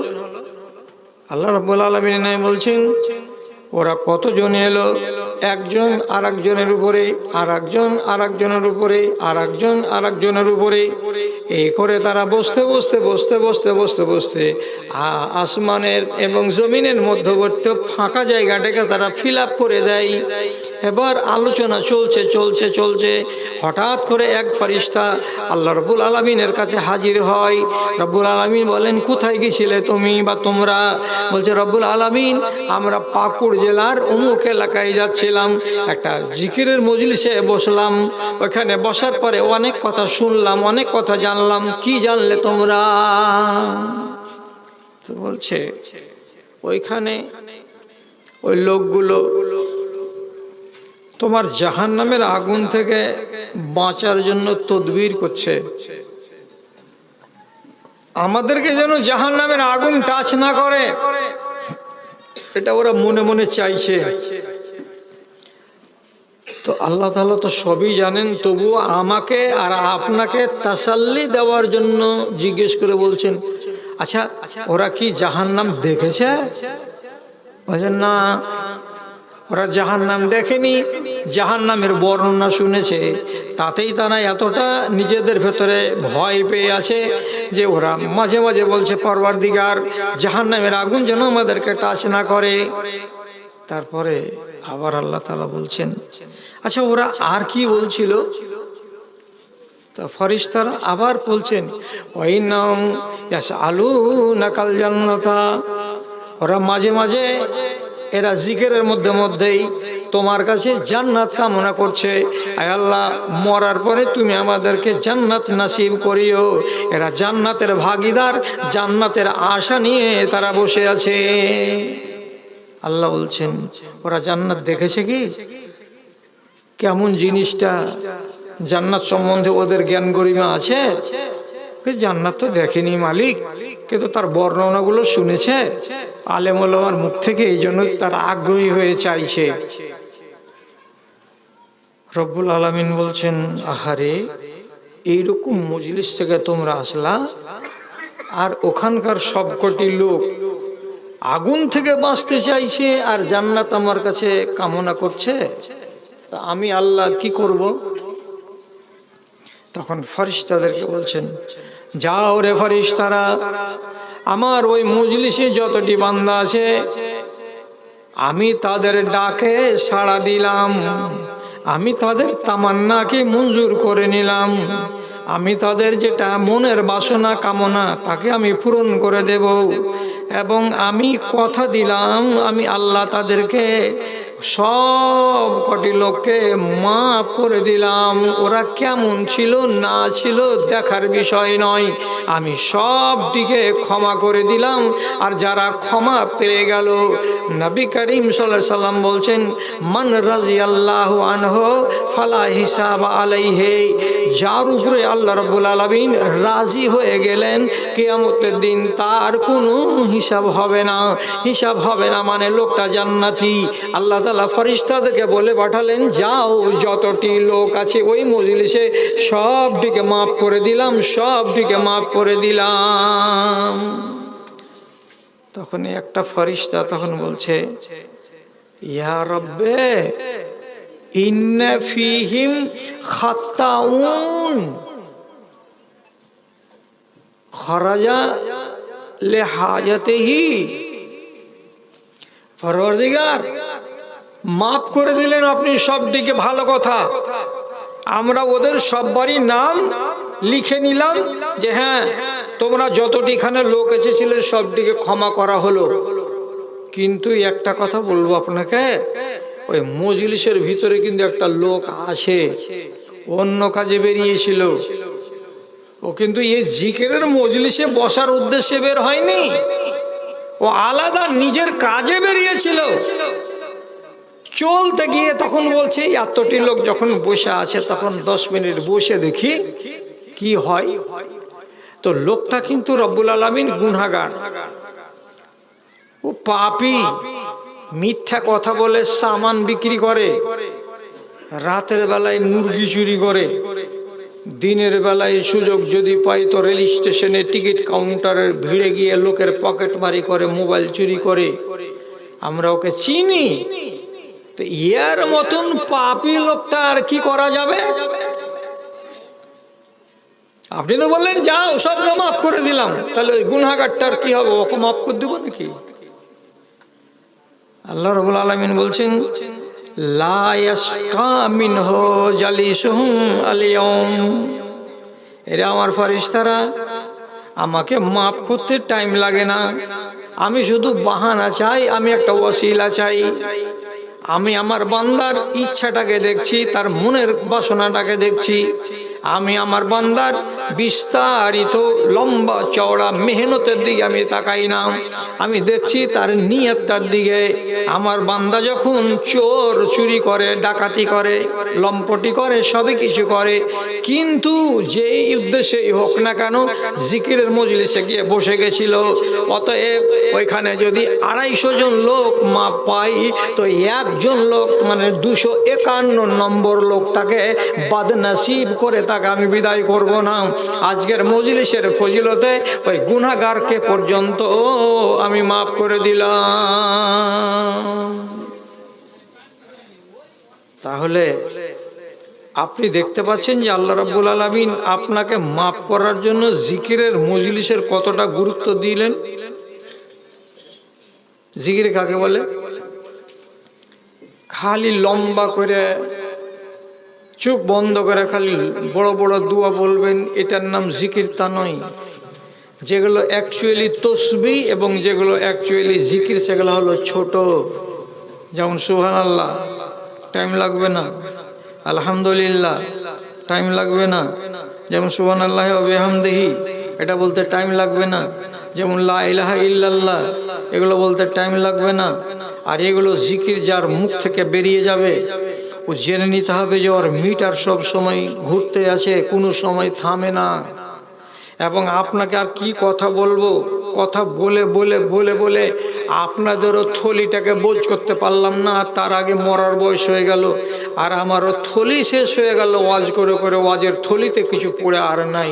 সুবহানাল্লাহি ওয়া বিহামদিহি যদি আপনি এই মজলিসে একবার বলতে পারেন তো নবী করিম সাল্লাল্লাহু আলাইহি সাল্লাম বলছেন গোরসাত লাহু নাখলাতুন ফিল জান্নাতে, ওর ভাগে যেটা জান্নাত আছে সেই জান্নাতের সামনের মাঠে ওই একবার সুবহানাল্লাহি ওয়া বিহামদিহি বলতে গেলে একটা খেজুরের গাছ লাগিয়ে দেওয়া হবে।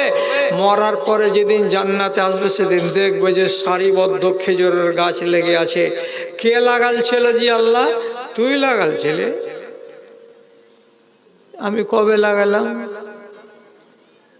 আদেশটা তোর, ফরিস্তা আমার, কুদরত আমার, লাগিয়েছিস তুই।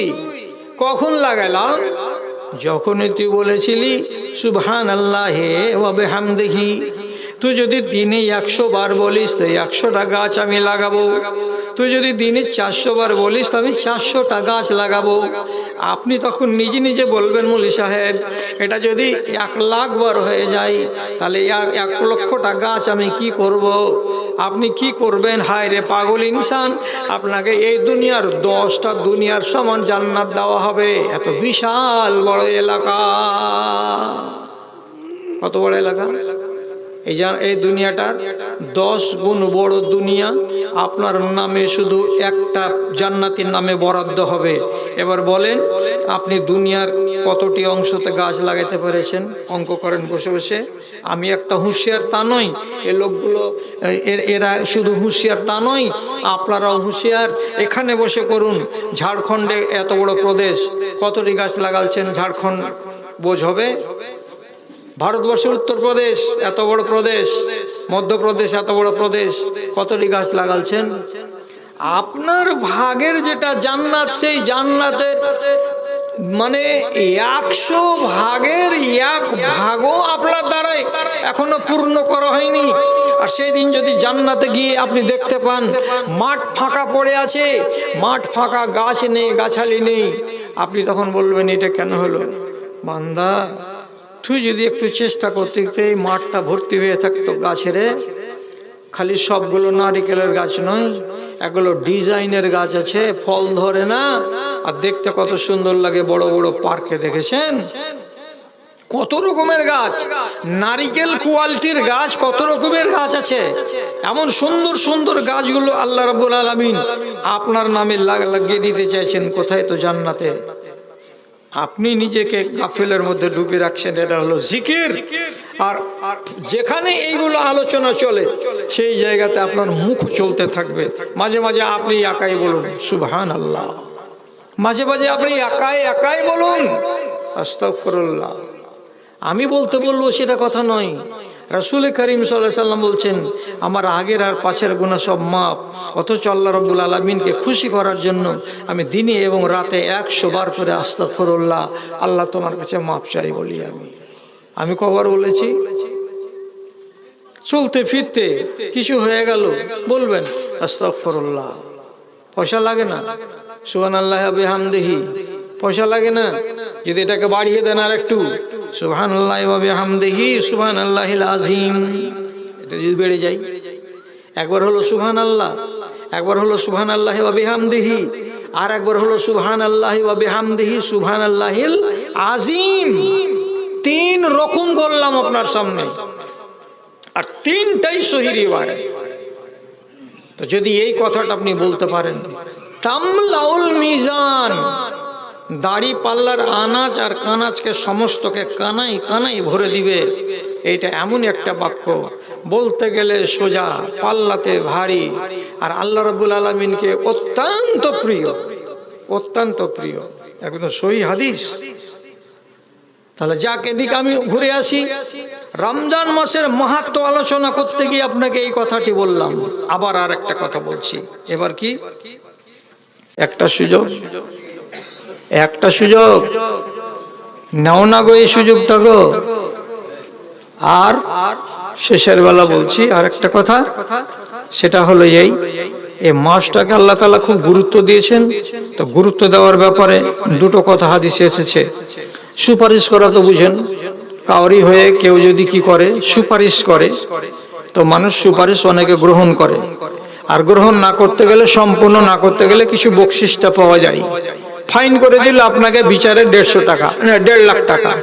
একটা গ্রামের মাওলানা বা মুখিয়াজি যে বলছে, আরে অত করিও না, গরিব মানুষ টাকা দিতে পারবে, একটু কম সম করো। তো এক ধাক্কাতে সুপারিশ করতে গেলে কি হয়ে যাবে? 1.5 লাখ টাকা মাফ হয়ে যে হতে পারে 1 লাখ টাকা হবে।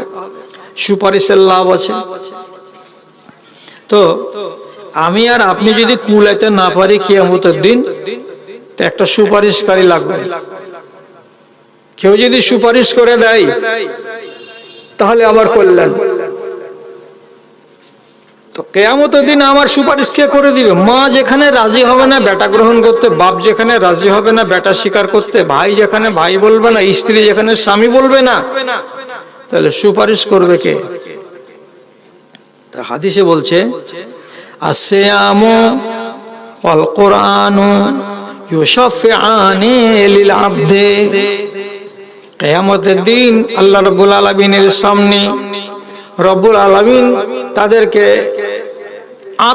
তাদেরকে দেহ দান করবেন। কাকে? তো কোরআনের তেলাওয়াত করে। আর কাকে? তো রোজাকে। রোজা নিজের আকৃতি নিয়ে আল্লাহ তাআলার সামনে হাজির হবে, এবং কোরআনের তিলাওয়াত সে তা একটা আকৃতি পাবে, সে আকৃতি নিয়ে আল্লাহ রাব্বুল আলামিনের কাছে হাজির হবে। আর যাওয়ার পরে রোজা প্রথমে দাঁড়িয়ে বলবে, ইন্নী মানাতুহু তুআমা ওয়াশ শাহওয়াতা ফিন নাহার। পরওয়ারদিগার, এই যে সামনে লোকটা আছে, এই লোকটার জন্য আমি হয়েছি সুপারিশকারী, আমি এর জন্য আপনার কাছে সুপারিশ করতে এসেছি। কি তুমি সুপারিশ করবে? তো বলছে, আমি এই লোকটাকে রুকে রেখেছিলাম, মুখে লাগাম দিয়ে রেখেছিলাম, তার হাতটাকে আমি বারণ করে রেখেছিলাম। কিসে থেকে? খানা পানি থেকে। অথচ 3 তলাওয়ালা বাড়ির লোক, এক টাইমে খানাতে প্লেটে যতগুলো তরকারি সাজে, দেখতে গেলে মাথা খারাপ হয়ে যাবে, এত ধনী লোক। তথাপি তার হাতখানা তরকারির দিকে যায়নি, তার মুখে কোনো শাকসবজি বা কোনো মাংস টাংস যায়নি। কেন যায়নি? আমি আটকে রেখেছিলাম। আমার নাম কি? তো রোজা। তাহলে আমার কারণে মুখে লোকমা তুলে দেয়নি। আচ্ছা, তোমার কারণে এতগুলো জিনিস থেকে নিজেকে বিরত রেখেছে। বলছে জি। আবার আরেকটা কথা বলছে, হে পরওয়ারদিগার, স্ত্রী নিজের কার কাছে প্রিয় নয়? সবার কাছে সবার স্ত্রী হলো প্রিয়। বিশেষ করে যারা নতুন বিয়ে শাদী করেছে, যারা যৌবন কালে আছে, তারা নিজের যৌবনে নিজের স্ত্রীটাকে সব সময় নিজের কাছে রাখতে চায়, নিজের পাশে রাখতে চায়।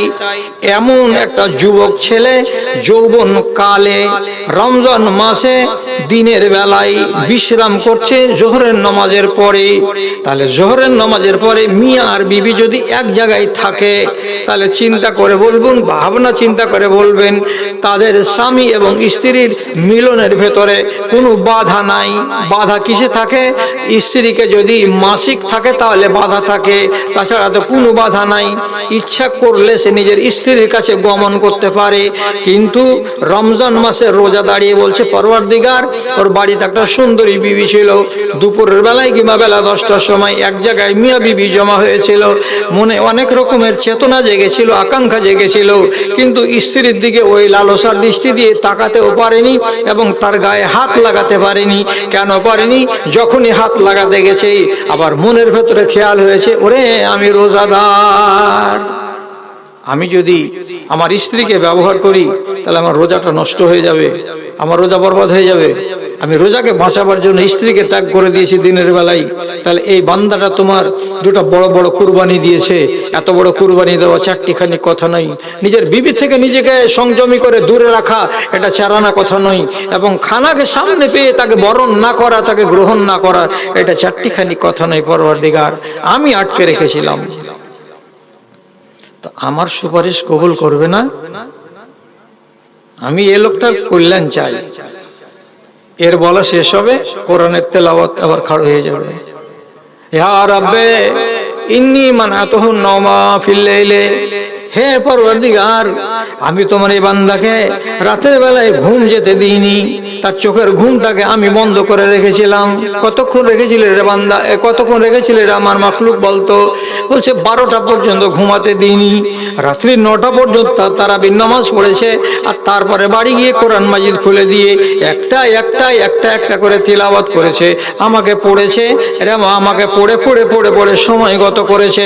তাহলে আমি তার চোখে নীল আসতে দিইনি, আমার কারণে নীলটা আসেনি। আমি যদি না পড়তাম তার মুখ দিয়ে, তাহলে পরে সে ঘুমিয়ে যেত। তাহলে মিষ্টি ঘুম থেকে বিরত রেখেছিল কে? তো আল্লাহর কোরআন। তো আমি যদি তার নীলকে কেড়ে নিয়ে থাকি আর আমার যদি তেলাওয়াত হয়ে থাকে, এটা তো তোমার কিতাব।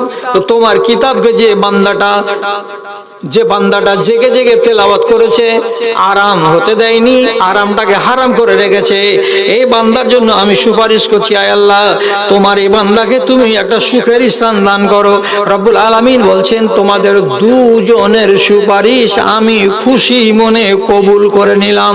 আমার বান্দার জন্য স্বর্গের উদ্যানে তার জায়গা তৈরি করে রেখেছি, আমার বান্দা সেখানে চলে যাবে আরামের সাথে, কোনো বাধা দেওয়া হবে না।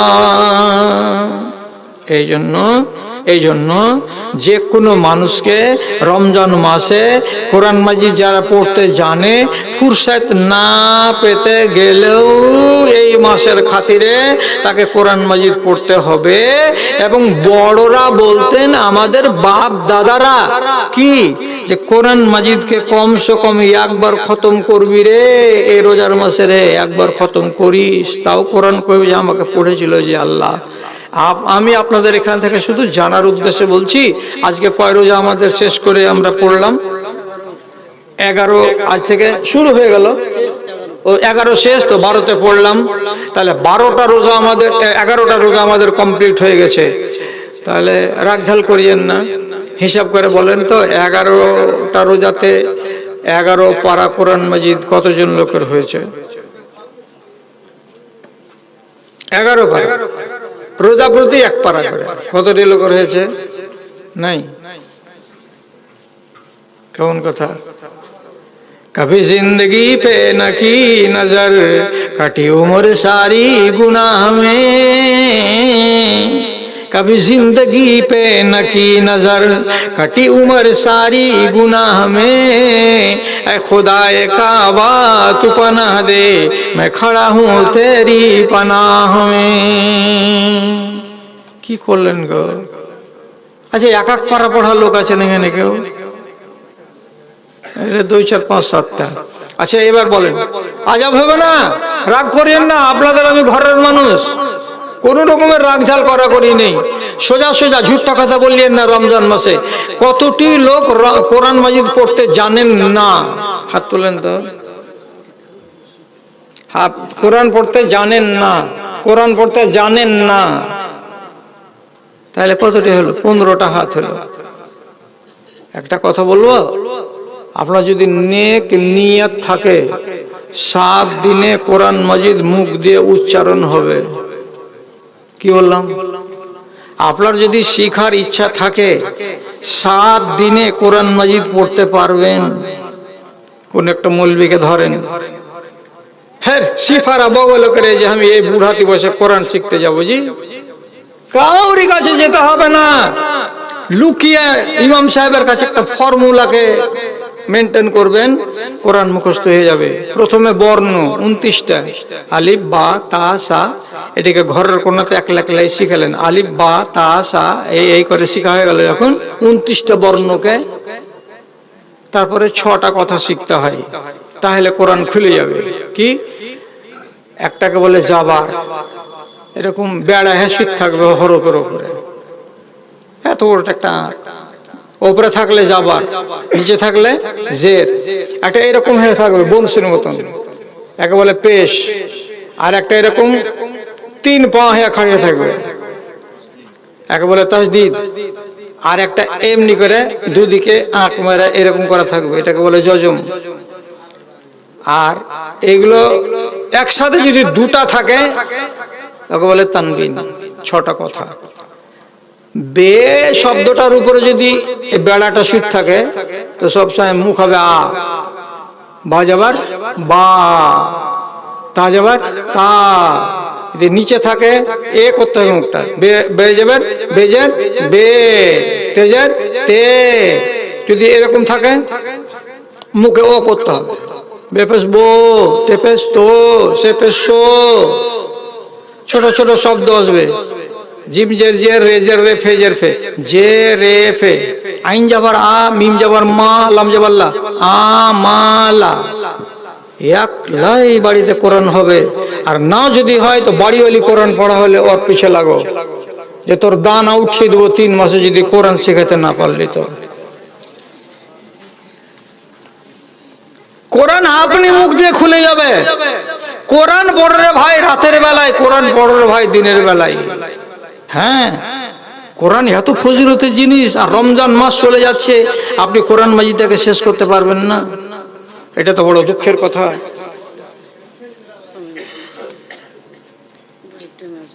আচ্ছা, একটা কথা বলি, রমজান মাসে ফের ওয়াজ শুনতে শুনতে যদি 12টাকে পার করে দিয়ে চলে যান তো বড় ঝামেলা আছে। একটু জাগার ব্যাপার আছে, একটু ঘুমার ব্যাপার আছে, মা খালারা যারা আড়ালে আছে তাদের সাহারি রান্নার ব্যাপার আছে। তো সুযোগ পেয়েছি বলে একদম মানে এটা থেকে ওটা করে দিয়েন না। কি বলছে এখানে? আচ্ছা যাক, কথাটা এটাকে শেষ করে দিই, তারপরে এটা পড়ছি। আপনি কোরআন মাজিদ পড়ুন, তো কোরআন মাজিদ পড়তে গিয়ে আপনি আটকে যাচ্ছেন। আটকে যাওয়া কোরআন মাজিদ যে লোকটা পড়ে, যে সরসর করে পড়ে, তার সওয়াবের সমান। কেমন কথা বলছে জি? জি, আমি সরসর করে পড়তে পারবো। ধরলেন খাতামাল্লাহু আলা কুলুবিহিম ওয়া আলা সামঈহিম ওয়া আলা আবসারিহিম গিশাওয়া ওয়া লাহুম আযাবুন আযীম। আবার মুখ চলছে, আপনার চলে না, তো কি করছেন? খাতামাল্লাহু আলা কুলুবিহিম ওয়া আলা সামঈহিম। এই যে অনেক লোক নাই, তাহলে আপনি এক পারা পড়বেন, সারা বেলা লেগে যাবে। আমরা মৌলভী সাহেবেরা এক পারা পড়বো, 20 মিনিট লাগবে। তো 20 মিনিটে এক পারা পড়ে আমি যতটি সওয়াব পাবো। রব্বুল আলামিন বলছেন ইয়াতাকাউ বিল কোরআন, যে মানুষটা কি করে, কোরআন পড়তে গিয়ে খালি আটকে আটকে যাচ্ছে, কথাগুলো পরিষ্কার হয়ে এক দফা বেরিয়ে আসছে না, থেমে থেমে থেমে থেমে থেমে থেমে পড়ছে, এই মানুষটা আমার সমান মোকাবেলা করবে সওয়াবে আল্লাহ তাআলার কাছে। জুটাইতে পারেননি পারা, 1.5 খানা পাত পড়েছেন আর আমি 2 পারা পড়ে ফেলে দিয়েছি, আপনি আমার পিছন দিকে চলছেন, সাথে সাথে সাথে সাথে একটুও দূরে নেই। কত বড় ফজিলত!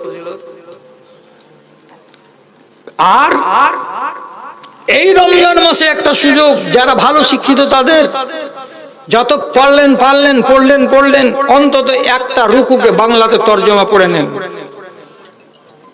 বাংলাতে একটা রুকুর তর্জমা পড়ে নেন।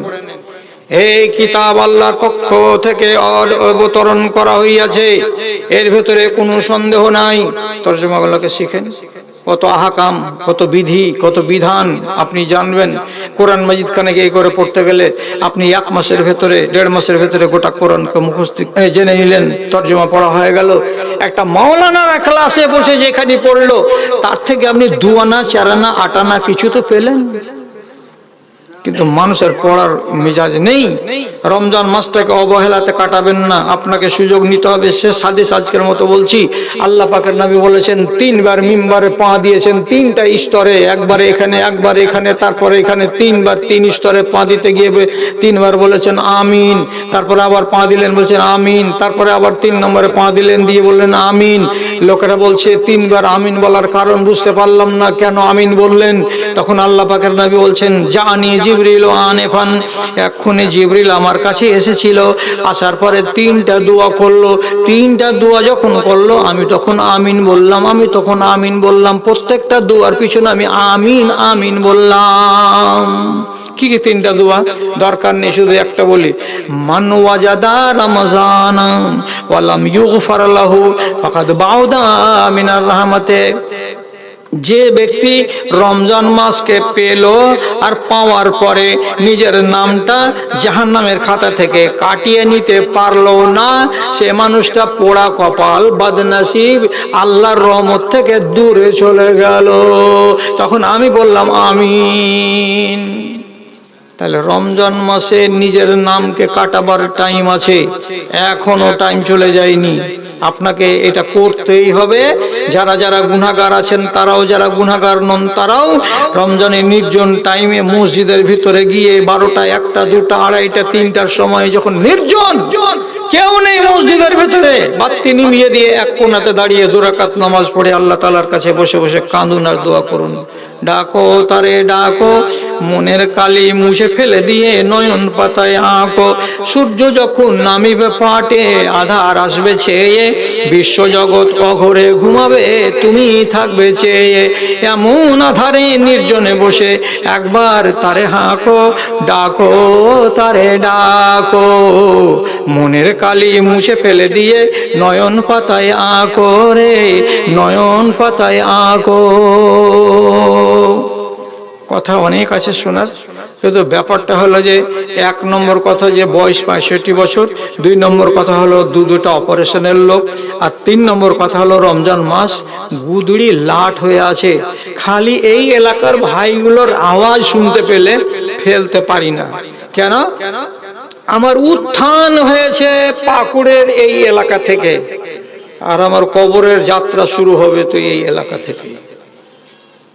আমি উঠেছি এই এলাকা থেকে, এটা আমার ইতিহাসে লিপিবদ্ধ আছে। তো আপনাদের ডাক ফেলতে পারেনি বলে চলে এসেছি। গলাটা কেমন করছে বুঝতে পারছেন, চেঁচাতে পারছি বুঝতে পারছেন, থস করছে গলা বুঝতে পারছেন, সবই বুঝতে পারছেন। আর লম্বা করবো না, শুধু এটা অনুরোধ করব, নির্জনে বসে আল্লাহ তাআলার কাছে রমজান মাসে একদিন কাঁদেন। আপনার কাঁদাতে এটাই যেন কথা থাকে, পরওয়ারদিগার আমার নাম তুমি কাটাও জাহান্নামের খাতা থেকে। একটাই বাক্য। যেমন মানুষের পা ধরে কাঁদে আর বলে তুই মাপ না দিলে আমি তোর পা ছাড়বো না, তখন কাবু হয়ে যায় মানুষ, যা যা যা তোকে মাপ দেন।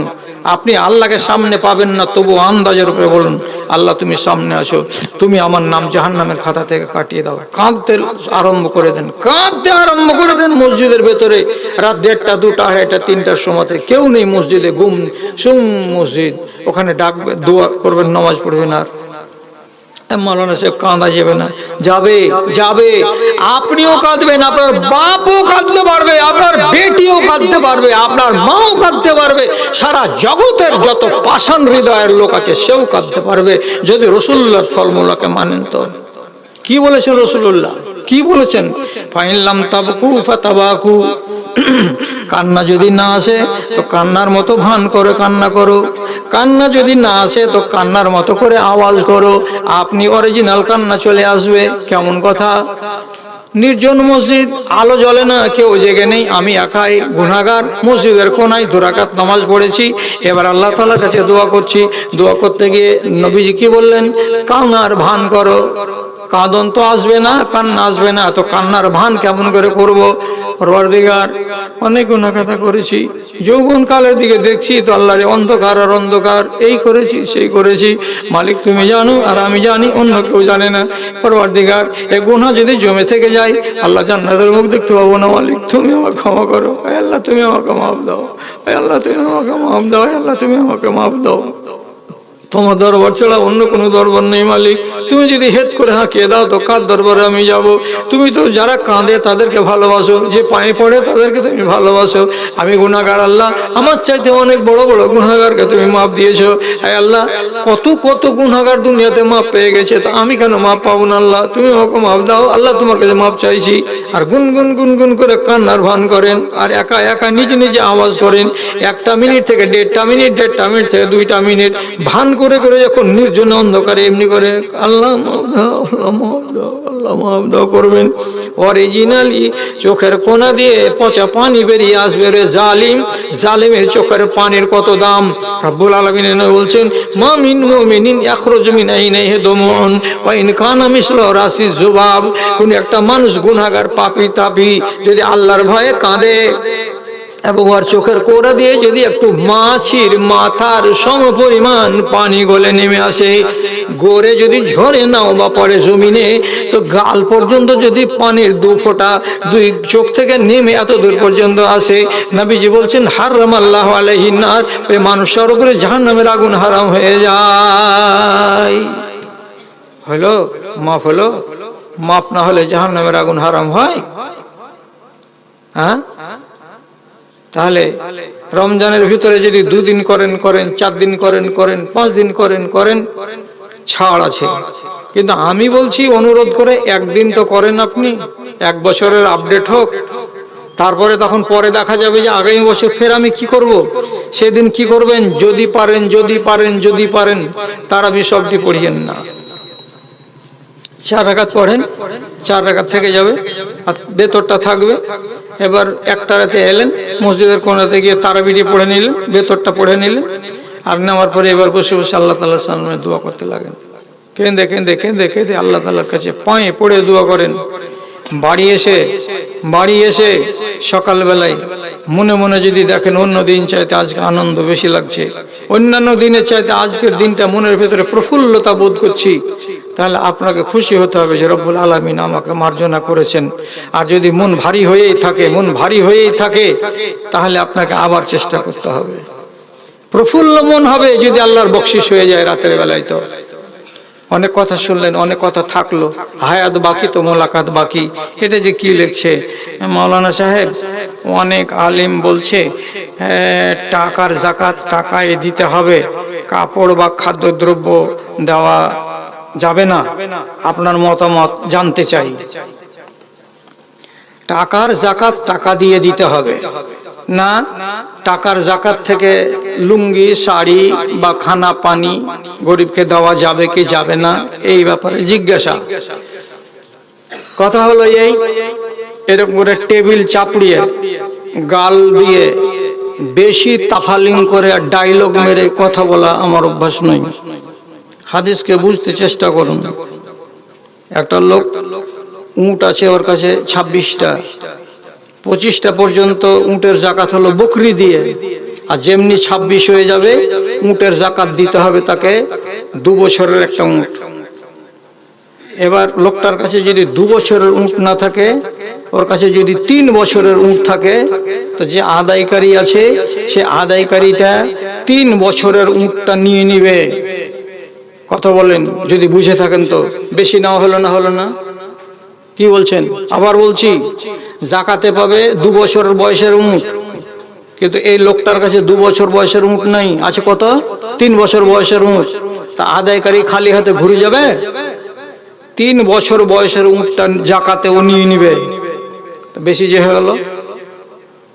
বুখারী শরীফের হাদিসে ঝকঝক করছে নক্ষত্রের মতো। নবীজি বলে গেছেন, তুমি যে বেশি নিয়ে নিলা তার জন্য এই লোকটাকে যার উটের জাকাত নিলা তাকে তুমি 2টা বকরি ঘুরিয়ে দাও, দাও যে তোমার 2টা বকরি দিলাম, কেন যে বেশি চলে এসছে আমার দিকে। যদি 2টা বকরি তোমার কাছে না থাকে তো 20টা দিরহাম মানে 20টা আরবের টাকা ওকে দিয়ে দাও। বকরি থাকলে বকরি দাও, বকরি না থাকলে কি দাও? কি দাও? দিরহাম মানে আরবের টাকা, টাকা দিয়ে দাও। উল্টা হয়ে গেল। কি উল্টা হলো? যে জাকাত নিতে এসেছে সে পাবে 3 বছরের উট একটা জাকাতে, 2 বছরের, কিন্তু এই বেচারি দিতে পারলো ওকে 1 বছরের, 2 বছরে দিতে পারলো না। তো তুই যে কম দিয়ে দিলি চাচা, কইছে তুমি আরো 2টা বকরি দিয়ে দাও। এই বকরি নেই, 20টা দিরহাম দিয়ে দাও, তোমার শোধ হয়ে গেল। তাহলে জাকাতের গিয়ে উটের বদলে উট পেল না, তখন কি দিতে বললো? বকরি। কোয়ালিটি বদলিল না? বদলিল না? বকরি নাই তো বলছে টাকা দিয়ে দাও। কোয়ালিটিটা বদলিল না? বদলিল না? বদলিল। এবার ইমাম বুখারী এত বড় মুহাদ্দিস, যে আর এত বড় মুহাদ্দিস এখন পর্যন্ত দুনিয়াতে দেখতে পাওয়া যায় না।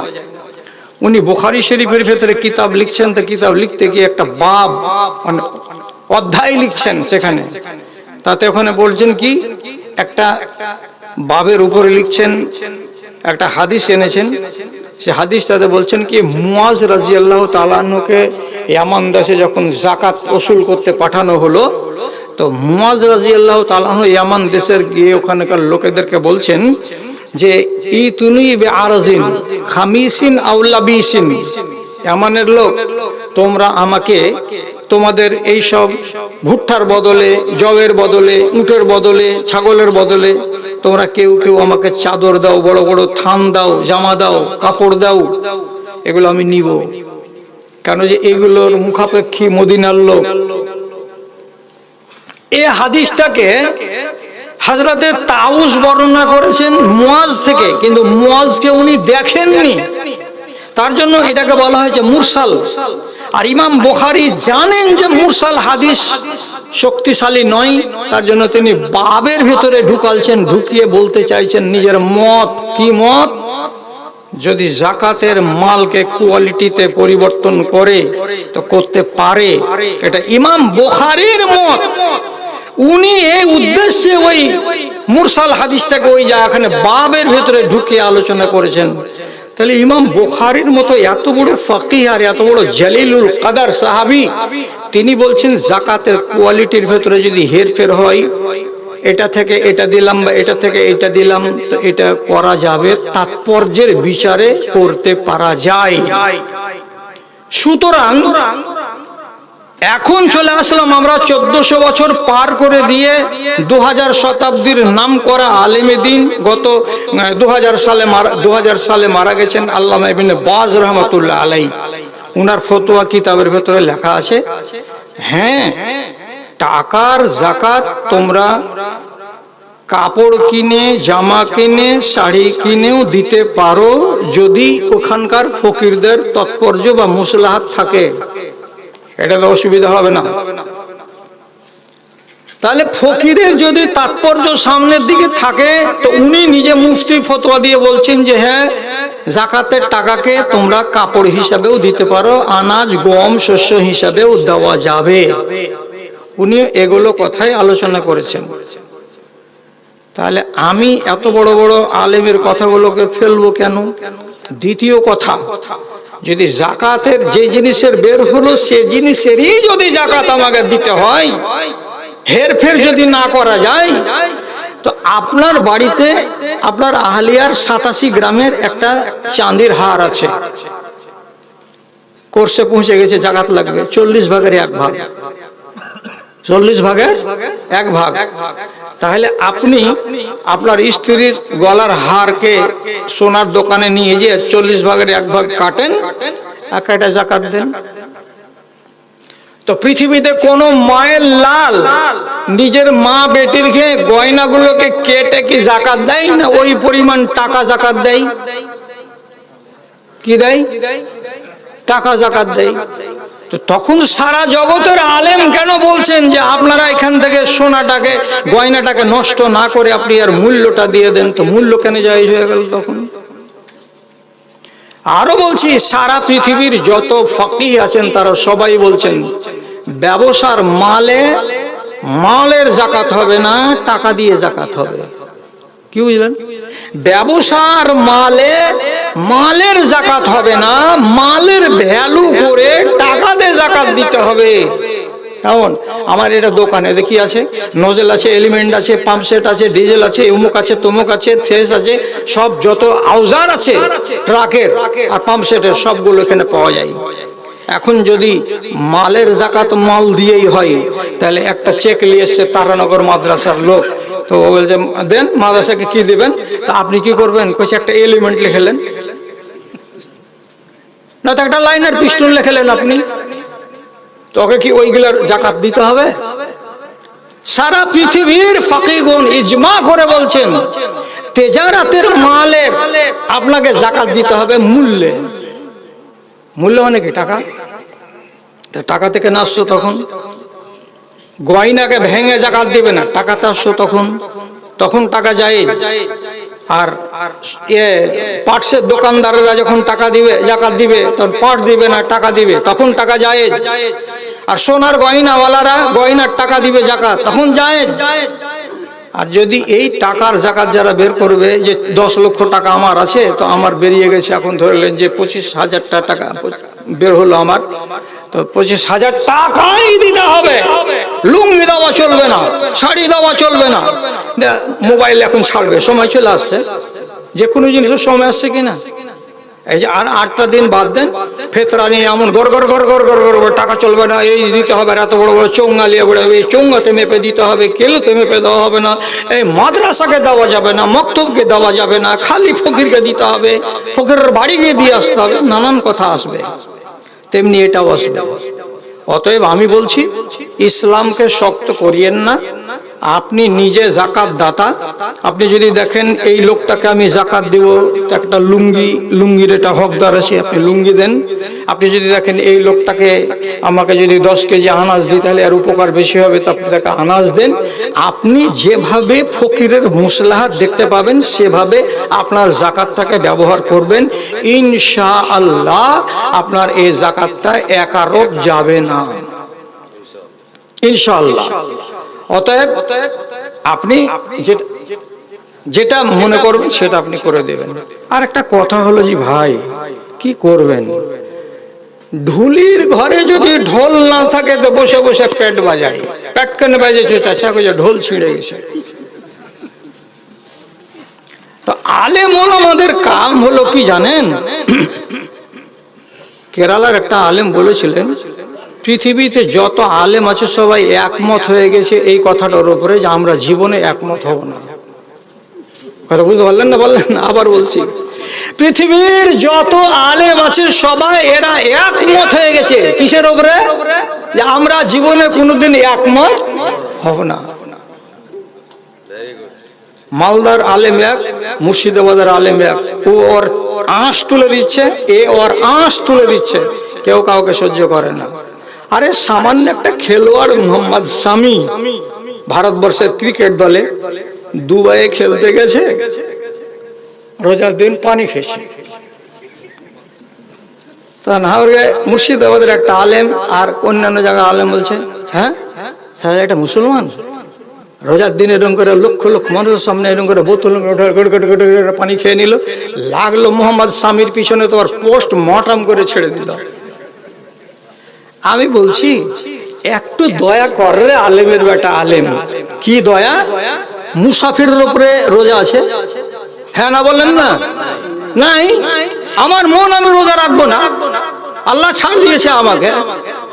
তো কলকাতা থেকে দুবাই 2500 কিলোমিটার রাস্তা, এটা সফর না? সফর নয় তো সফরের হালাতেও খেলতে নেমেছে, তো এমনি তো ছাড় পাই যে আমি রোজা রাখবো না। আর তার উপরে কোচের উপর থেকে ডাঁট আছে যে তোর গতি হতে হবে 96 কিলোমিটার বেগে, বল মারতে হবে, আর দিয়ে নিউজিল্যান্ডকে উড়াতে হবে, ভারতকে টস আনতে হবে, সিল আনতে হবে, আর যদি দুর্বলতা দেখতে পাওয়া যায় তো দল থেকে আউট। তুই রোজা রাখবি আর খেলবি? তো তার অত ক্রেডিট নিয়ে চিন্তা। তো একটু শরীয়তের ছাড় আছে যে আমি বিদেশি মুসাফির, আর তার উপরে ওর উপরে বল প্রয়োগ করা হয়েছে, সেই ক্ষেত্রের মানুষটাকে তো মাপ দিতে কেউ রাজি নয় ভারতবর্ষের আলেমেরা। তা আলেমদের কাজ না থাকতে গেলে এটাকে হুড়াও ওটাকে হুড়াও, তাহলে কাজ হবে আর দানা মিলবে আর খ্যাতি মিলবে। বলছে मौलाना साहब जनाजा की नमाज में एक सलाम फेरना या 2 सलाम फेरना चाहिए? बड़ा एकराम जवाब दीजिए। জানাজার সালাম আসসালামু আলাইকুম ওয়া রাহমাতুল্লাহ একটা হবে না আসসালামু আলাইকুম ওয়া রাহমাতুল্লাহ ডানে বামে দুটো হবে? এত মরছো কেন? মরবার আগে কি পাকা হয় পিঁপড়ার মতো? তাই দুটা পৃথিবী বিখ্যাত হাদিসের পণ্ডিত, তিনি কে? তিনি হচ্ছেন আলবানী। আলবানী রহমাতুল্লাহ আলাইহি, উনি উনার কিতাবের ভেতরে, কিতাবুল জানাইজের ভেতরে লিখে রেখেছেন একদম সহি কথা, সহি কথা, দুটো হাদিসই সহি। একদিকে সালাম ফেরার হাদিসও সহি, আর দুদিকে সালাম ফেরার হাদিসও সহি। আর লেখা আছে কি তাসলিমাতুল জানাজাতে মিসলু তাসলিমাতিস সালাতে, জানাজার নামাজের সালাম এই 5 ওয়াক্তের নামাজের সালামের মতো। তাহলে কটা হয়? দুটো হয়। আর এক হাদিস আছে সাল্লামা তাসলিমাতা, রাসূলুল্লাহ একটা সালাম দিলেন। এর মানে কি? এক সালাম করাও জায়েজ, 2 সালাম করাও জায়েজ। এখন তোমার চুলকানি কেন লাগলো যে আমি আজ থেকে 1 সালাম করবো? তাহলে বড় আলেম বলবে না ওটা হাদিস কমজোর, চলবে না। তুমি বেশি বিদ্বান না, আল্লামা আলবানী বেশি বড় বিদ্বান। উনি হাদিসের মুহাক্কিক, উনি পণ্ডিত, 20 শতাব্দীর সবচাইতে বড় মুহাদ্দিস। উনি বলছেন দুটাই হাদিস সহিহ রে বাবা। আপনার মন লাগে 2 সালাম দেন, আর আপনার মন লাগে 1 সালাম দেন। এখন কত জায়গাতে মারামারি হয়েছে জানেন? এক জায়গাতে বিদেশে একটা আলেম এসে, লোকেরা বলছে কে এটা জি? বলছে যে মারা গেছে ওর আপন খালু হলো, এটা মুর্শিদাবাদের খুব বড় আলেম দিন, ওকে জানাজা পড়াও। জানাজা পড়ালছে, কত বড় আলেমে দিন, কিচ্ছু বলা নাই কহা নাই, এরকম করে জানাজা শেষ। কেন বলছে আসসালামু আলাইকুম ওয়া রাহমাতুল্লাহ, থেমে আছে। আর পাবলিক বুকে হাত বেঁধে এখনো খাড়ি আছে। হ্যাঁ তা আর 1 সালাম দিবে না নাকি? হ্যাঁ আসসালাম দিবে না নাকি? হ্যাঁ ওরা আর এক লেখলে আসসালামু আলাইকুম ওয়া রাহমাতুল্লাহ ছেড়ে দিয়ে। আচ্ছা কি আছে এটা? কি আছে? পাবলিক আপনি ওকে রেহাই দিবেন? কি আছে এটা জি? কোথাকার বলবে আছে জি? ও সালা 1 সালাম কেন দিল, 2 সালাম কেন দিল না? ঘর তো সালাকে লিয়াই তো ঠালাকে আমাদের কাছে মূল এই হলো আর হ্যান হলো। আচ্ছা এখন পাবলিকের মুখে গালি নয় কিন্তু প্রবাদ, এটা ভাষা আমাদের কি কোনখারি সালাম মুলবি আছে ভাই? লিয়াই তো এই যে সালা সালা শুরু হলো, উচিত ছিল জায়গার লোকটিকে আগে জানিয়ে দেওয়া, ভাই আমি আজকে 1 সালাম দিয়ে জানাজার নামাজ পড়াবো, তাহলে লোকেরা বিভ্রান্তিতে পড়তো না। আর বলেনি করে দিল। এখন এইখানে একটাই সালাম আছে, ধরেলেন এই চাঁচকিতে আঞ্জনাতে আমি এসেছি, তা আমাকে বলে দিতে হবে আগে যে ভাই আমি জানাজার নামাজ পড়াচ্ছি, কিন্তু আমি ভাই 2 সালাম দিব। আপনারা জেনে নিলেন। এবার তখন কি আসসালামু আলাইকুম ওয়া রাহমাতুল্লাহ, আসসালামু আলাইকুম ওয়া রাহমাতুল্লাহ, ঝগড়া হবে না? এগুলো নিয়ে কত কাটাকাটি আর মারামারি আর পিটাপিটি হলো। যাই হোক, দুটোই সালাম জায়েজ, যেটা আমল করবেন সেটা জানিয়ে করবেন, লোক যেন জানতে পারে। প্রশ্ন, ইমাম সাহেব জর্দা পান খেলে তার পিছনে নামাজ হবে কি?